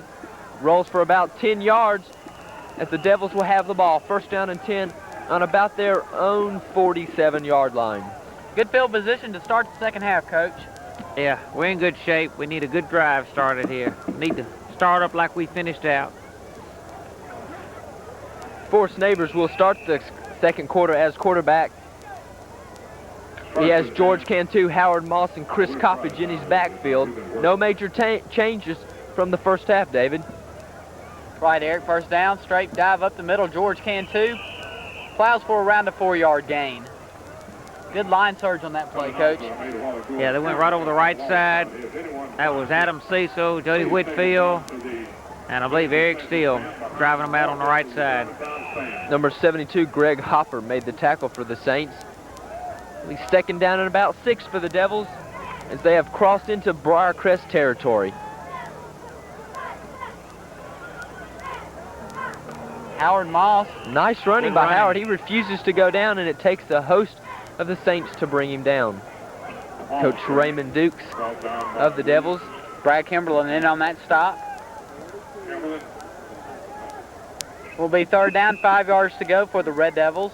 I'm very impressed with the play of number 12, Brad Kimberlin. He is only a junior this year. He'll be back for one more year of varsity ball. He's been all over the field tonight. Sweep to the right side. Chris Coppage does pick up the first down and more. He may be gone. Might have a beautiful run by Chris Coppage. Again, there was number 12, Brad Kimberlin. He is around the ball, both offense, defense, and special teams. Coach, there is a penalty flag, though, and another long gain by the Red Devils probably will be called back. You hate to see that, but those things happen. That would have been a 37-yard carry by Coppage on that play, but it looks like they're going to bring it back. Ooh, clipping against the Devils. We still got a first down, though, Eric. That's good. At least one good thing out of it. Coach, was the clip late in the play then? Is yeah, that why it was down about the 15-yard line. Somebody was probably running right with Chris, and as they went to hit the man, maybe the guy turned a little bit and our head got behind him. The Devils will have the ball, first down and 10 on the Briarcrest 35. Pitch to Coppage. Open on the right side again. Nice running. He had some open field, got some nice blocks upfield, and was able to scamper for about 10 yards and another Devils first down. That's good execution of the option on the outside, Eric. Good fake inside, I believe, the fullback, and the option right off the end. The Devils are able to execute that option play very well. They are finding a lot of running room on the ends. Have really all night, Coach. That's right. Their end, I think, is a sign to contain. And when they do that... There it is again. All right. Howard Moss. Good tackle again by you-know-who, number 12, Brad Kimberlin. Playing an excellent ball game tonight. All right, it'll be second down and about 5 yards for the Devils.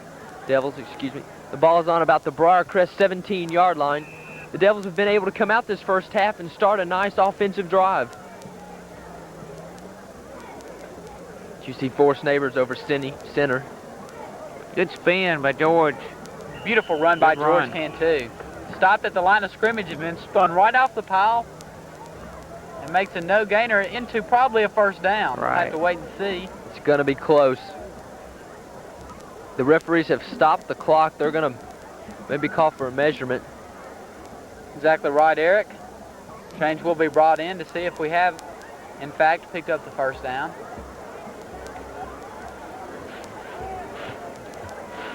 There is 7:18 left in the third quarter. Germantown ahead 20-0. The Devils do get the first down. So, did you see Principal Ernest Chisholm of Germantown High School? Has reason to be happy with the Red Devils being up by 20 points and fixing the score. We hope. Just have to right. wait and see the way the Red Devils are moving right now, though. Neighbors back to pass. He's got someone open. Tough play. Almost. Coach, that's a hard pass for a quarterback to throw. He was rolling to his right and had a throw right into the center of the field. Yeah, he had to throw back against the grain or across his body, and that, you're right, Eric, that is a hard pass to complete. Pass was intended for number 82, Gary Brown. Number 89, Bon Tubbs, checks in for the game for Germantown as he brings the call from Coach Nellen. Second down, 10 yards to go.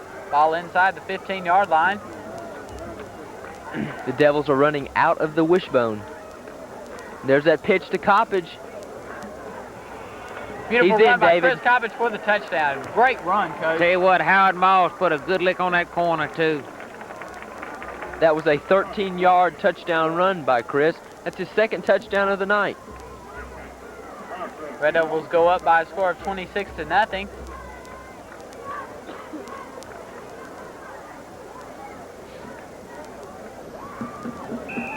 As Chris gets a well-deserved break. In for the extra point, Mike Witt, as we see the replay here. Watch the block by Howard. Nice Bang, block. right there. And what Chris broke the tackle of number 12, Brad Kimberlin. While we're away, Witt did add the extra point. Germantown has a commanding 27-0 lead. Eric, if you can remember on that play, the corner got blocked inside. That forced Brad to have to go all the way to the outside to have a shot at Howard. Technically, what you want to do is if the corner's going to take that force, he's got to force the ball back inside. Therefore, your safety doesn't have as far to go to make the tackle. They've already gained 10. In that case, the corner got caught inside and resulted in a touchdown. As we see some of the Germantown players getting a well-deserved break, Adam Cecil and George Cantu. Again in the ball game for Germantown will be Mike Witt to kick off. He has Brad Kimberlin back and Craig McNeese. They are standing on about their own 8-yard line. Witt said to kick off. Nice high Beautiful kick by Witt. Kimberlin on about his 3-yard line. Good play by the Red Devils. 4 Red Devils that converge on them at the same time. A hard lick. Good coverage, real good. Briarcrest will have the ball. First down and 10 on their own 18-yard line. Briarcrest needs to be able to come out now and move the ball effectively against the Devils, something they have been unable to do in the second half.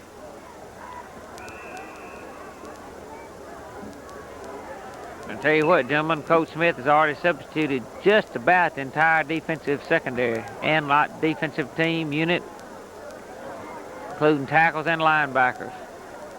Hand off to No, it's that front option again, Coach. Kimberlin just takes it and runs right up the middle. Had a hole open up inside. He just tucked it in and got what he could get. Good play. Got about 5 or 6. That was a nice play, Dave. It is a 6-yard pickup. Will be second down. 4 yards to go for Briarcrest. Number 82, Alan Blackwood, checks in the game for Briarcrest, brings the play in.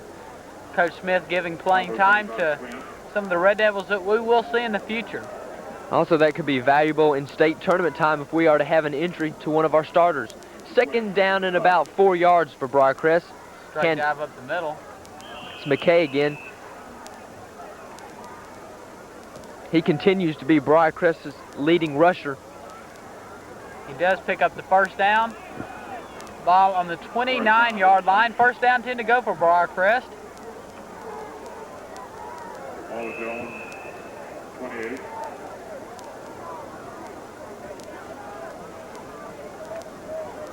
Number 70, Paul.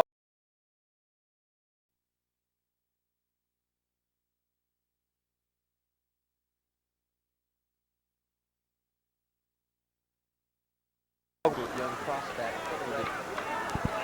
Good gang tackling by the Red Devils. Some hard hitting, David. We can hear it all the way up here. Yeah, good pursuit, good solid hits.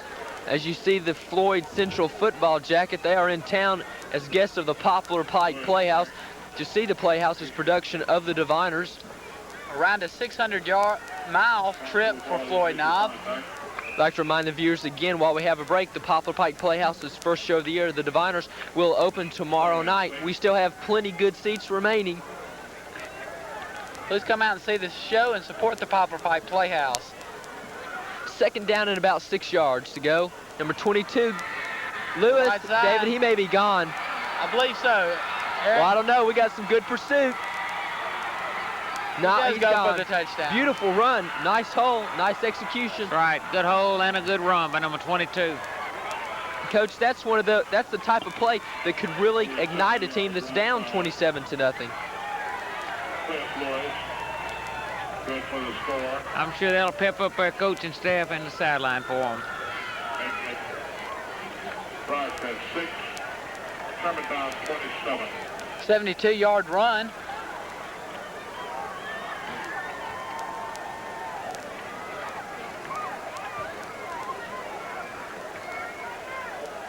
Briarcrest set for the extra point. Germantown up 27-6.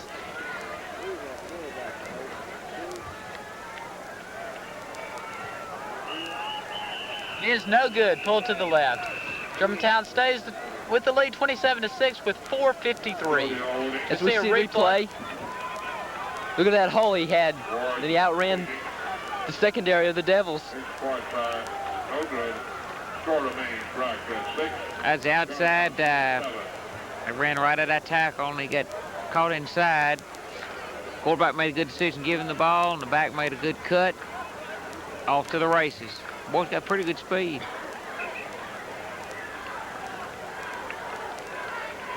Red Devils set to receive the kickoff. See Coach Smith talking to his defensive corps.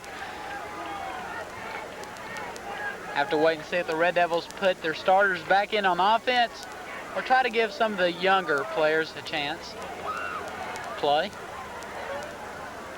David, the temperature's falling a little bit. It's getting a little bit nippy out here at Red Devil Field. See Bontum's number 89. One of the senior leaders on the Red Devils team. Low.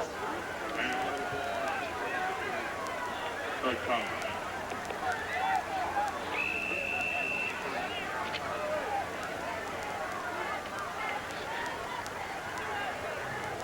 Squibbly kick up the middle. Ooh, nice Michael hitting. O'Neill. We may have a clip, David. The referee threw a flag. Looked like number 11, Craig Thomas. I believe it is a personal foul. I didn't see what Craig did. I saw him going at the kicker, but I didn't see the violation. Will be a big 15-yard penalty. Not what the Red Devils really do need.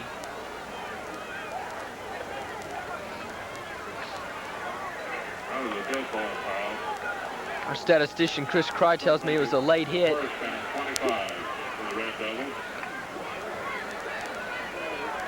Personal foul. Good ball violation. Germantown will gain possession on the 24-yard line. Coach Paul West is in at quarterback.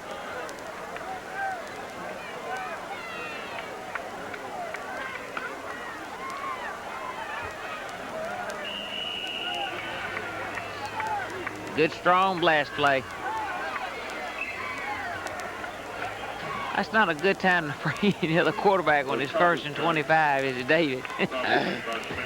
He got a big uphill chore. Long way to go for the first down.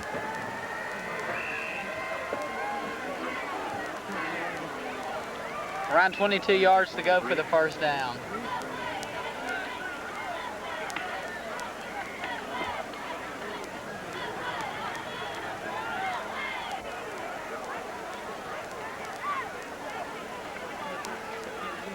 Straight dive up the middle. Germantown seems content just to take the 3 downs and then punt.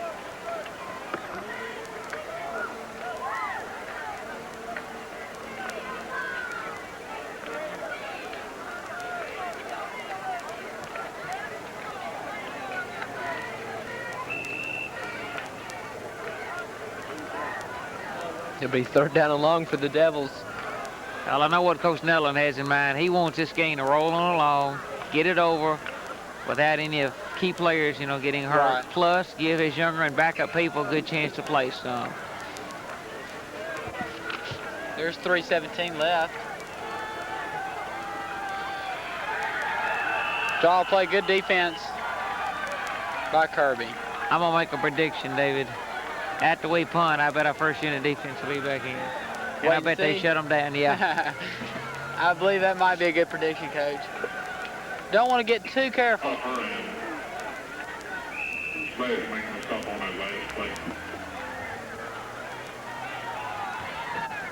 Buzz Wathall back to punt for the Red Devils. 4th down. Brad Kimberlin is Buzz back to got the wind receive. behind him. He may just put this one in orbit. High punt. And it is blocked by Briarcrest. Really a lucky play for the Red Devils because there were 4 or 5 Briarcrest players. The ball bounced right over all their heads. Right. May be cliche to say, but this game is not over. Germantown cannot afford to become too careful.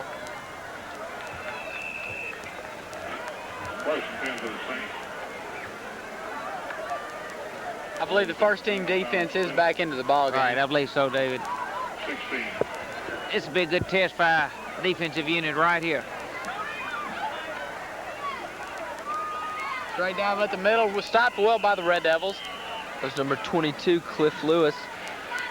If you remember, he had that touchdown run for Briarcrest.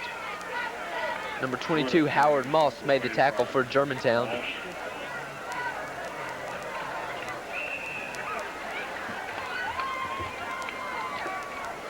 Second and 9. No.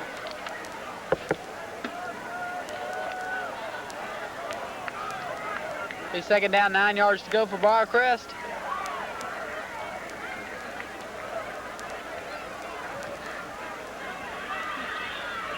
There's that front out option. He just got a little crease inside and turned it up. They can have about 2 yards left for the first down. right, about 2 to go. Stop was made by Watt. Definitely in 4-down territory, Coach. Right, it's 3rd down, about what, 2? I believe so, 2 to 3 yards. Yeah.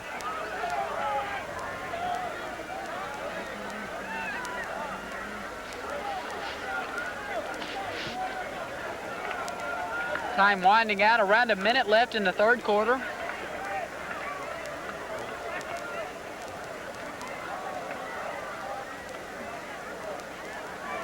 Over the left side, we'll be close, Coach. Yeah, I don't believe he got it that time.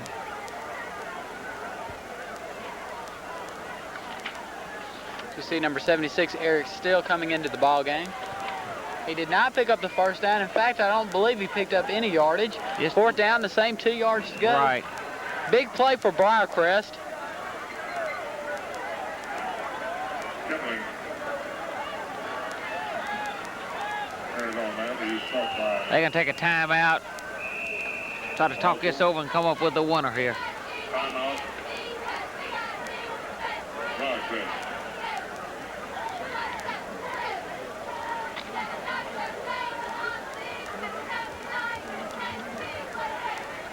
Briarcrest does use one of its timeouts.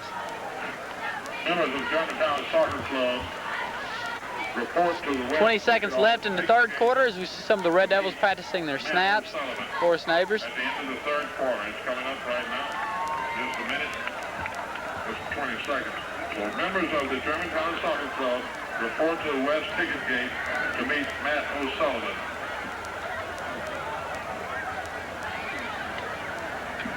See one of the coaches for the Red Devils. The Red Devils sideline. It will be 4th down and about 2 yards to go for the Saints. Coach, what would you call it at this point in the game? I tell you, that 4th and 2 is kind of a tough call. In a short yardage situation, that, you know, everybody says, oh, everybody get 2 yards. But in a short yardage situation, they're looking for anything. Right. Quick hitter, that's really a tough call. You don't want to have too much misdirection because, you know, Germantown's going to be filling the gaps real quick.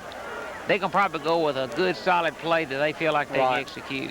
Yeah, I'd call a sweep with Brad Kimberlin keeping the ball.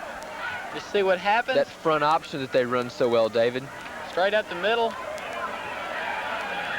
It's going to be awfully close. Depends on where the official marks it. I believe he did pick up the first down. No, he did not. Yes, he did. Excuse me. Yeah, got a first. Nice running by number 22, Cliff Lewis. It was awfully close, Coach. Ball on the 5-yard line. Free safe. Excuse me, David. Braircrest has 4 tries for the touchdown. Free safety Brian Donnelly made the tackle for Germantown as the third quarter comes to an end. Ball is about the 5-yard line. Germantown still has a 27-6 lead. See the scoreboard going into the fourth quarter. Germantown having a 21-point lead. Hey, Dave, if they get this one in there, we may warm up a little bit here on the top of this bread spot. I wish it would. As we see some of the Red Devils cheerleaders and our officiating crew who have done a good job tonight. That's the fastest I've seen them move, David.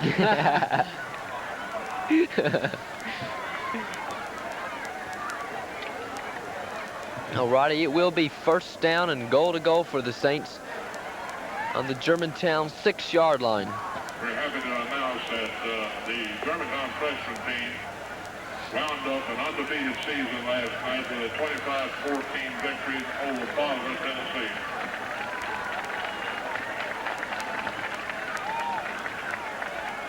Alrighty, we're about ready to start the fourth quarter here at Red Devil Field.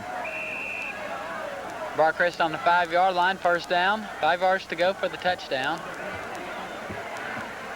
Straight up the middle, met by a lot of Red Devils.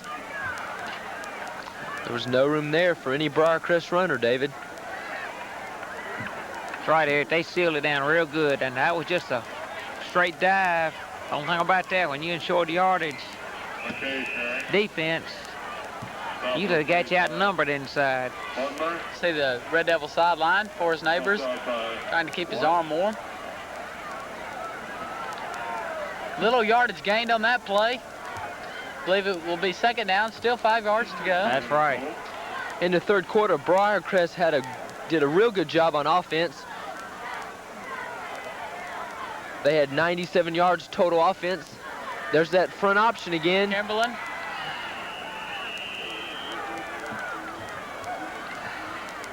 Tough hitting by the Red Devils. Kimberlin does pick up 3 yards. He's on about the 2. Still on the stump on the Braircrest run. Braircrest has 2 plays remaining to gain 2 yards. The big play for Briarcrest in the ball game was a 72-yard touchdown run by number 22, Cliff Lewis. The extra point attempt was no good. It will be third down and about 2 yards for 6 points for the Saints, David. Get a close-up look of the trenches. That's where the game is won or lost, Dave. Penalty flag, I believe it's delay of game. We'll have to wait and see. Could be a big call. I believe it is. You're right, David. Delay of game. That will be a 5-yard penalty. Very costly, Coach. 5-yard penalty. Be third and goal. The ball. That delay, 7 yards. White. Still third down and goal. You hate to see that happen from the offensive standpoint. You're on the 2-yard line with second down. Basically, you say you can get it in there in 2. Now you got, what is it? Third down. 3rd and 7. Coach Leland Smith hollers out the defensive signals to his team. Briaircrest breaks huddle, ball on the 7-yard line.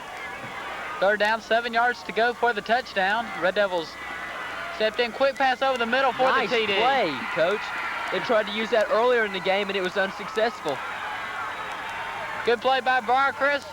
Brings the score 27-12.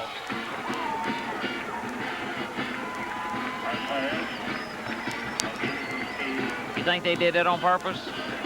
Got the 5-yard penalty and to set the pass. Trying to make the game a little bit more exciting, Coach. I guess so. If they did, the coach did a good acting job because he was a little upset over there with the penalty. Watch See this. the replay? Yeah.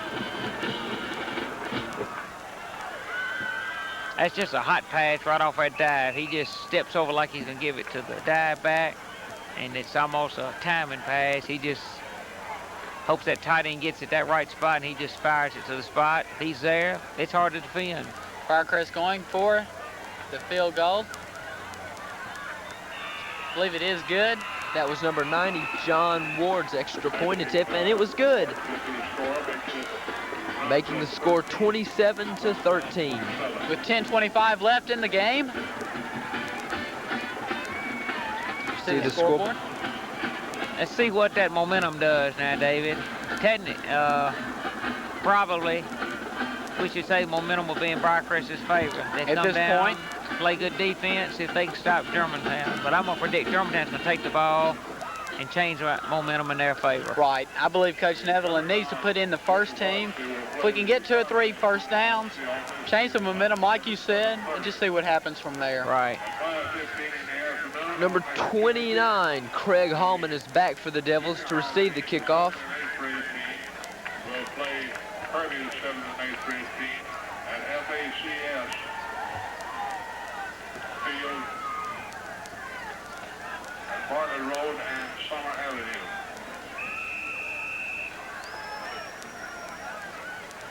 With the onside kick. It is a squibbly kick up the middle. Fielded by Mike O'Neill again. Good run by Mike. Nice running. I believe it will be a late hit. Yeah. The Briaircrest player.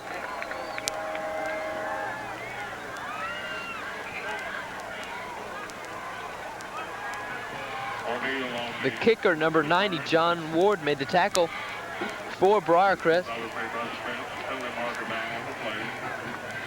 I'd like to remind the audience again, the Poplar Pike Playhouse's first show of the year, the Diviners, will open tomorrow night.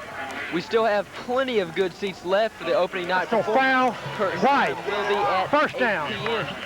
If you wish to order tickets, you may obtain ticket information by calling 755-7775. After that penalty, Germantown gains possession first down, ball on the 44-yard line. George Cantu explodes up the middle. 13-yard gain for the first down. Coach, like we said, the first team is back into the ball game. Right.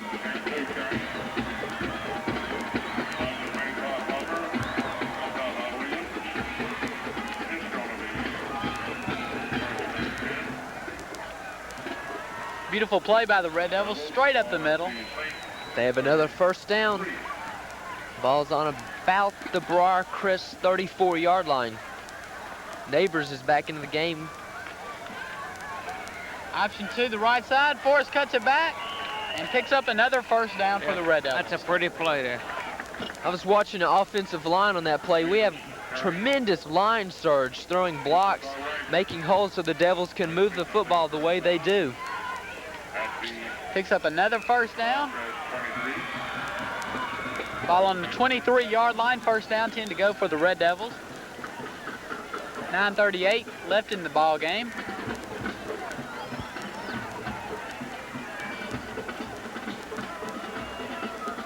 Straight handoff to the middle.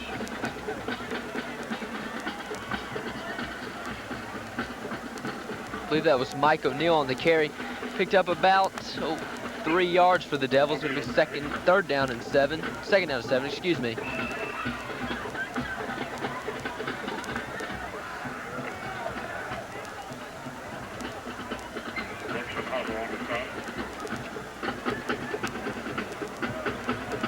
Hand off to Coppage. Chris Coppage, he could have just stayed on his feet. He'd have had another 6. A little bit disgusted, but still a good run by Chris Coppage. Senior for the Red Devils, playing exceptional ball the last 3 ball games. The tackle was made by number 12, Brad Kimberlin, their quarterback. He was a little bit slow getting up after that hit. He was holding his arm. Hope he's all right. As you see, he does leave the ball game. Number 22, Cliff Lewis, checks in his place. Mike O'Neill.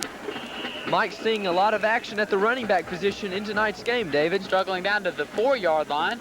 Tell you what, old Mike's a tough customer. Good athlete and a tough runner. Number 55, Tommy Williams, made the tackle.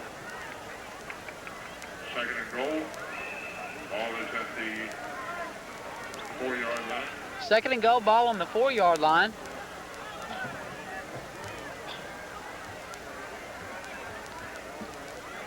Give to Howard Moss. He struggles down to the 1-yard line. Yep.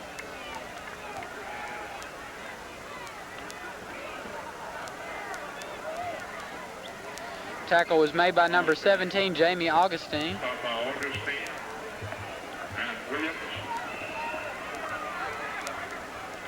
Number 87, Bob Jiggs coming off the field. As you see a good shot of Forrest Neighbors walking up. Third down, 1 yard to go, Eric. See if the Devils can't add 6 more points. I believe Cantu has picked up the touchdown. He's in there. Making the score 33-13. Braircrest 13, All right. 33.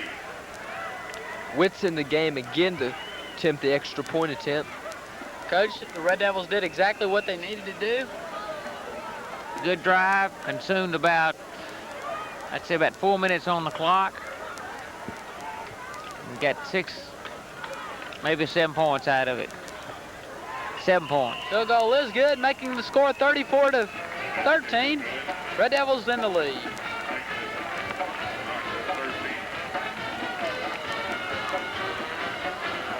Coach, just as Briaircrest had gained the momentum, Germantown jumps up and snatches it right back. That's right. Seems like they have the game well in control. You see band director Sam Shaw directing the Germantown High School Marching Band.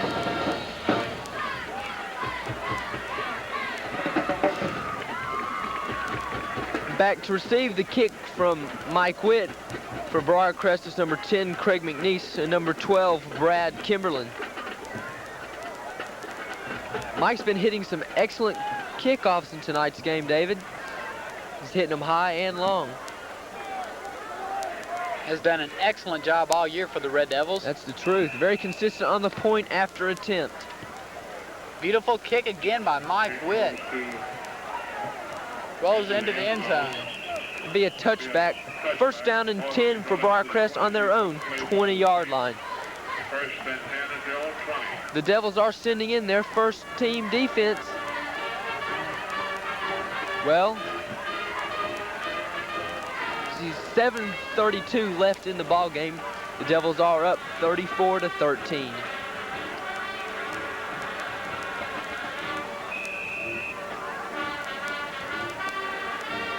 Coach, it looks like the Devils are in good position to clinch the District 14 AAA championship. Right. Coming around the right side on the option play.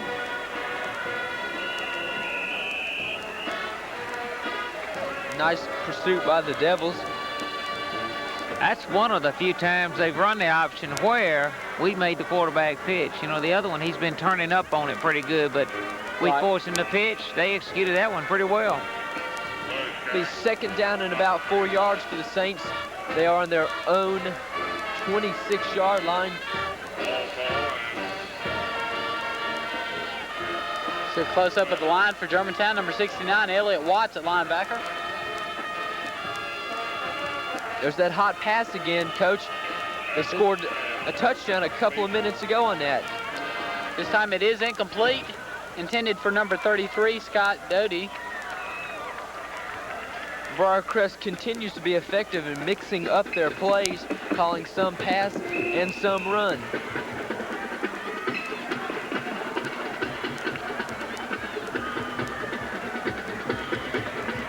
Number 21, Scott Sexton, checks in the game for Briarcrest. He brings the call in.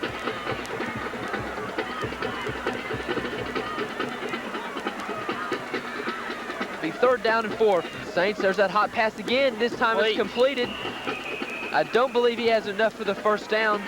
Have to see where the referee It's going to be close. Okay, Coach, he paid for that. Yep. For that catch. 69, Elliott Watts made the stop, or the devastating hit. Looked like about 6 inches for the 1st down.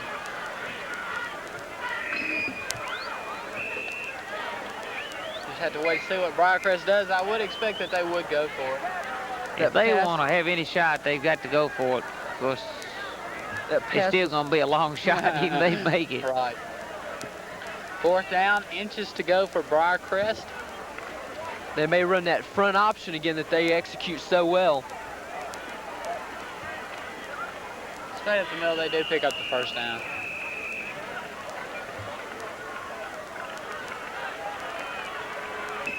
That was Kimberlin carrying, picking up the 1st down before he was stopped by the middle of the Germantown line. Alrighty.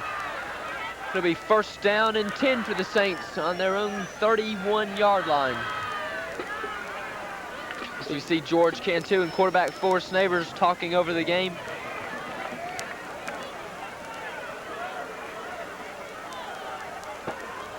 First down, 10 to go for Briarcrest. Ball just over the 30-yard line. Good defense by the Red Devils. That's a little inside trap they tried to run, or inside reverse. Looks like Briarcrest got a boy down. Number 72, Craig Hopper, 6 foot, 235-pound senior, a little slow getting up. Here's to be all right.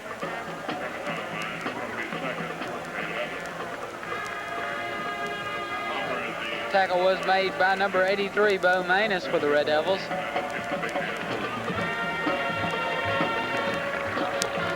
Second down and about 8.5 yards for the Saints. As we see Coach Rocky Graves, he's normally atop the press box of Red Devil Field, calling down the plays to Coach Ken Netherland.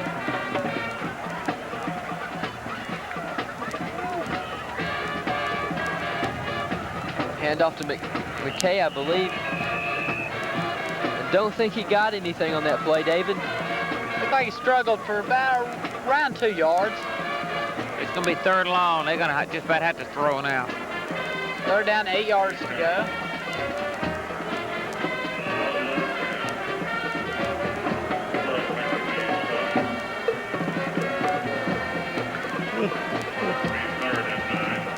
Third down and 9 yards for the Saints. They've got 2 people wide out to both sides. Kimberlin back to pass. Is complete. But he's short of the 1st down. Number 22, Cliff Lewis. But it will be 4th down. Don't forget that Kimberlin also doubles as the punter for the Saints. One of the Devils starter, number 52, Marshall Boswell, is limping off of the field. Just see Marshall right there. Looks like it might be a knee. Let's hope everything's all right. So go back to action. Briarcrest, 4th down, forcing punt. Good Nice punt. Pushing Chris Coppage way back to the 25-yard line. Field is there. Chris struggling for around a 10-yard return. The ball on the 33-yard line. We have a Saint down, appears to be injured. Can't see his number. I Looks believe like it's 55, Eric. Tommy Williams, 3:48 left in the ball game.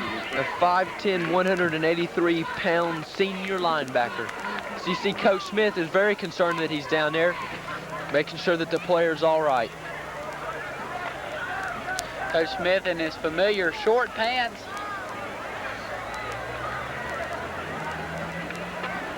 I'm up here in thermals, freezing, and he's down there in short pants and short sleeve shirt.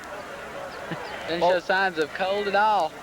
While we've got a break from the action, remind you once again about the Poplar Pike Playhouse's first show of the year. The Diviners will open tomorrow night. We have plenty of good seats left for the performance. If you wish to obtain ticket information, call 755-7775. Nice try tonight. Braircrest players still down. It's Lori Quinley in the center. She was the homecoming queen a couple of weeks ago. On this field at 8 o'clock next Friday night. 3:40 left in the ball game. Germantown with a commanding 34-13 lead. That Briarcrest St. player is still down.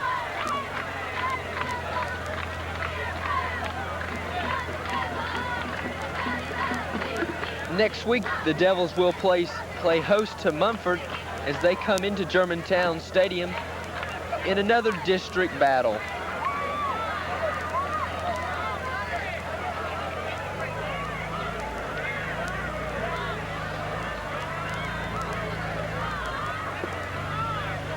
Since we got a break in the action, I'd like to thank a couple of people who've made contributions to tonight's show.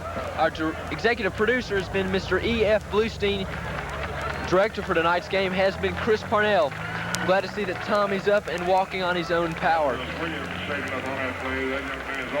GHS TV would like to thank everybody who has helped us with tonight's ball game. You see Mike Witt.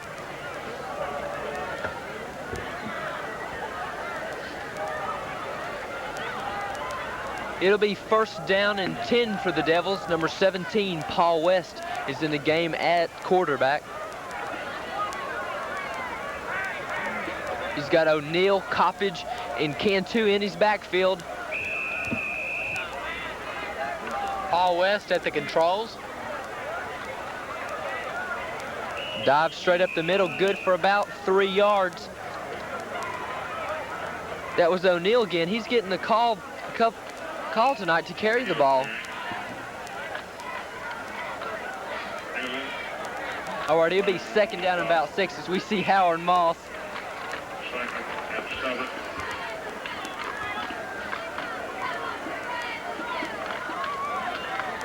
Paul West is at the helm. Handoff to Coppage. Still on his feet. Nice running, enough for the first down. The ball appears to be about on the 44-yard line of the Devils. First down and 10. 2:59 left in the ball game. Number 17, Jamie Augustine, made the tackle for the Saints. He's one of the smallest players out there on the field, standing at 5'5", 130 pounds. Their starting quarterback, Forrest Neighbors. Handoff to Cantu. Nice running for about 5 or 6 yards.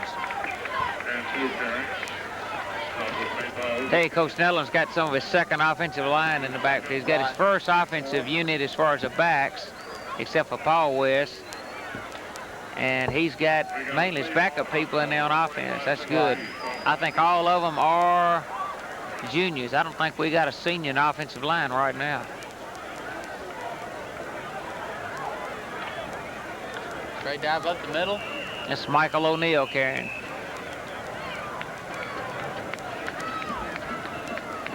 It'll be third down and about a yard for the Devils as we see number 89, Bon Tubbs, one of the senior leaders for the Red Devils.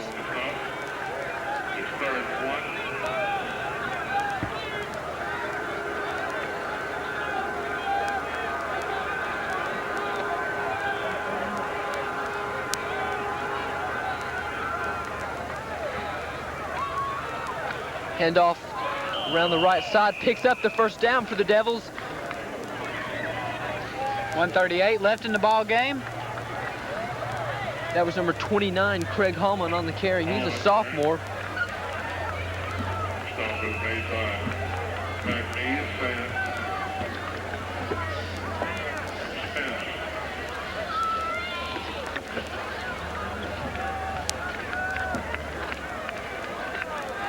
Handoff to Coppage. No gain. Stubborn defense by the Saints.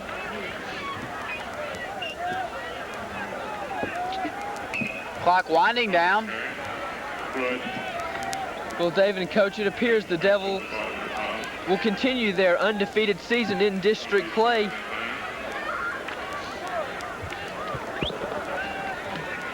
One minute left in the ball game. They got Munford next week. Of course, they'll prepare for Munford just like they did for Briarcrest. Try not to take them for granted. Fumble on the play. After Cantu had picked up around 8 yards, fumbled back 5 yards. Clock still running. The ball wound up at the original line of scrimmage, David. Adam Cecil made the recovery for Germantown. It'll be 3rd down and about 8 yards for the Devils. Germantown will probably run more play, and I believe that'll close out the ball game, Coach. Germantown with a 34-13 lead. Pitch out on the right side. And I believe that'll end the ball game. That should end it about 10 seconds ago. Clock winds out. Germantown comes away with the 34-13 win, and more importantly, the District 14 AAA championship. That's a good game. Germantown's assured of now going on to the state playoffs. One more game next week against Munford. That will also be held at Red Devil Field and will be covered, weather permitting, by GHS TV. See the players meeting in the middle of the field. Coach, a very good game for the Red Devils. Right, I thought they played very well. I know we don't like to give up points. The first touchdown, Coach Smith was giving some of our younger kids a chance to play, not taking anything away from Briarcrest, executed the outside veer play very well, and the kid made a good run, and Briarcrest came up with 6 points off of that. Briarcrest showed a lot of guts coming back from the opening first play touchdown by the Red Devils, coming back and played fairly well in the first quarter, Eric. Their offense impressed me the entire game. They played a good ball game. They executed their game plan, even though they did not score as many points as they did. They did have a nice run by number 22, Cliff Lewis, setting up a touchdown. But what I was impressed with was the play of their quarterback, number 12, Brad Kimberlin. He played an excellent game both on offense and defense for the Saints. Coach, you might really say that Briarcrest really was outmanned by the Red Devils. Seemed like the Red Devils were beating them on the line of scrimmage, and that's where the game was really won. Yeah, that's right. Because we got good size, good people, good coaching up front. And it was just a matter of time before well, not really time, because Chris broke the first one on the first running play, didn't he? Right. I'm a little lulled by the Red Devils at the rest of the first quarter and into the second quarter. Then they come right back and score twice, Eric. The Devils played an excellent game. You talked about earlier in the pregame show about how last week the Devils played a complete ball game. Their offense, defense, and special teams played an excellent game. I felt again the Devils played their second complete ball game of the year, and the result was a victory. Coach, one thing you look at this point in the season, the Red Devils, you can really say, are peaking at the right point in the season. Coming back, playing exceptional football, and you really don't see that many weaknesses with the Red Devils at this point in the season. Yeah, that's true. And, of course, that's when you want to have all the kinks ironed out. You want to be ready for your playoffs, have your whole game in perspective, no weaknesses. Of course, injuries, things like that's going to crop up, but make sure you back up people, get a lot of playing time like tonight, and possibly, hopefully, against Munford next week. While we're talking right now, Danny McCleary is trying to get a couple of interviews that we'll wait on for right now. David, until Danny's ready. Coach was talking about injuries. Number 52, Marshall Boswell, left the game with an injury. I believe we do have an interview with Coach Ken Netherland. Hey, what happened to Valerie? You went wet?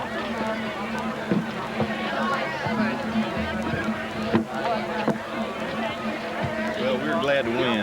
Briarcrest deserves a lot of credit. They played awful tough and hung in there all night long. But our kids played well, and for the 6 years in a row we're district champions, and I'm happy for them. They're a great group of kids. They played well all year, and we're just proud to be where we are. The offense once again came through with the points, but the defense also again played very well. Well, our offense moved the ball real well early. We made some substitutions a little early and gave up one touchdown there in the second half, but Briaircrest deserves a lot of credit. They have a good football team. They've had some bad breaks all year, and they played extremely well tonight. You still have a few players that are hurt. Do you feel that affected the game tonight or will in games in the future? Well, we're just going from day to day with some of them, and some of them about 75% right now, but we hope we'll get better within the next 2 weeks, get everybody well, and we're looking forward to playoffs right now. If there's something in the game tonight that you wanted to change, what would that have been? Well, I don't know. You know, when you win and win by the points we did, you don't go back and look back, and I don't really remember anything. I thought our kids played well. They blocked hard. Our backs ran good. Chris Coppage ran extremely well, and I'm pleased with the way we look. So this does mean you are once again, for the 6th year in a row, as you said, district champions. Congratulations, Coach, for that and another win tonight. Thank you for talking to us. Thank you. I believe we have Coach Womble of the Briarcrest Saints with us. This is Sam Womble, head coach of the Saints. You came in tonight's game winless. Do you feel that the team played to the best of their ability tonight? Probably so. We thought we could move the football on Germantown. We didn't think we would be able to stop them all night, so that was our game plan, to let them have their points, and hopefully we could keep moving the ball on them. And of course we did. We stalled a few times and we didn't execute properly, but they got a great team. Our kids played hard. I'm not ashamed of them at all. I'm just proud we played as close as we did. What were some of the negative and positive points to your game tonight? Well, we couldn't, the negative points, we couldn't get outside on them, and we tried. We really tried hard. And on our quick pitch, and their ends played it so well that we just weren't able to turn the corner. We did get our tailback out in the flat. Our base worked, where we just ran straight off tackle. Of course, we felt like we've got a decent line, and we were able to move the ball on our quick plays right up the middle, where we hand off quick to our fullback, and those were the positive points. We weren't able to throw the ball at all tonight. We just didn't execute. When we rolled out, it seemed like they came with their linebackers, and our guards didn't pick them up, and which just shut us down totally on our passing game. If for next week's game, what do you intend to work on? Execution. That's what we've been working on for about the last 3 weeks, is execution. We feel like if we can execute, you know, and it all boils down to blocking and tackling, and the best team's going to win, the people that block the best, the people that tackle the best. Next week, we're going up against Millington. We hadn't won a game, and our guys, they've been down a little bit, but not as much as I expected them to be, and they've came back and they fought hard. So we're going to just work on winning next week. We're going to try to keep a very positive attitude on everything that we do. We're going to just go to work, and these guys are great about that. I have to give them credit for that. Well, they did play well tonight, Coach. Thank you for talking with us, and good luck in next week's game. Well, good luck to Germantown. Thank you very much. This has been Danny McCleary for GHS Football. Let's go back up for David and Eric. Thanks a lot, Danny. Coach Netherland really excited about winning his 6th district championship in a row, and the Red Devils assured of going on in the state playoffs, Coach. I tell you what, I know he's proud of them. That's, you know, some people say, well, you won it again, you know, you don't have anything to look forward to, but it's still a thrill each time, and you know, now it's really a different season right now, because we've got to finish up against Munford. Right. And then a different season really starts when the playoffs start. Right, we do have Munford here at home next week. And then what is the process for the state playoffs, Coach? Okay, we will catch the winner out of the Jackson, Tennessee area. That could either be Lexington, Bolivar, or Jackson Northside.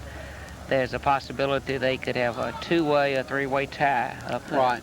It all depends on this week and next week. That winner will come here and play.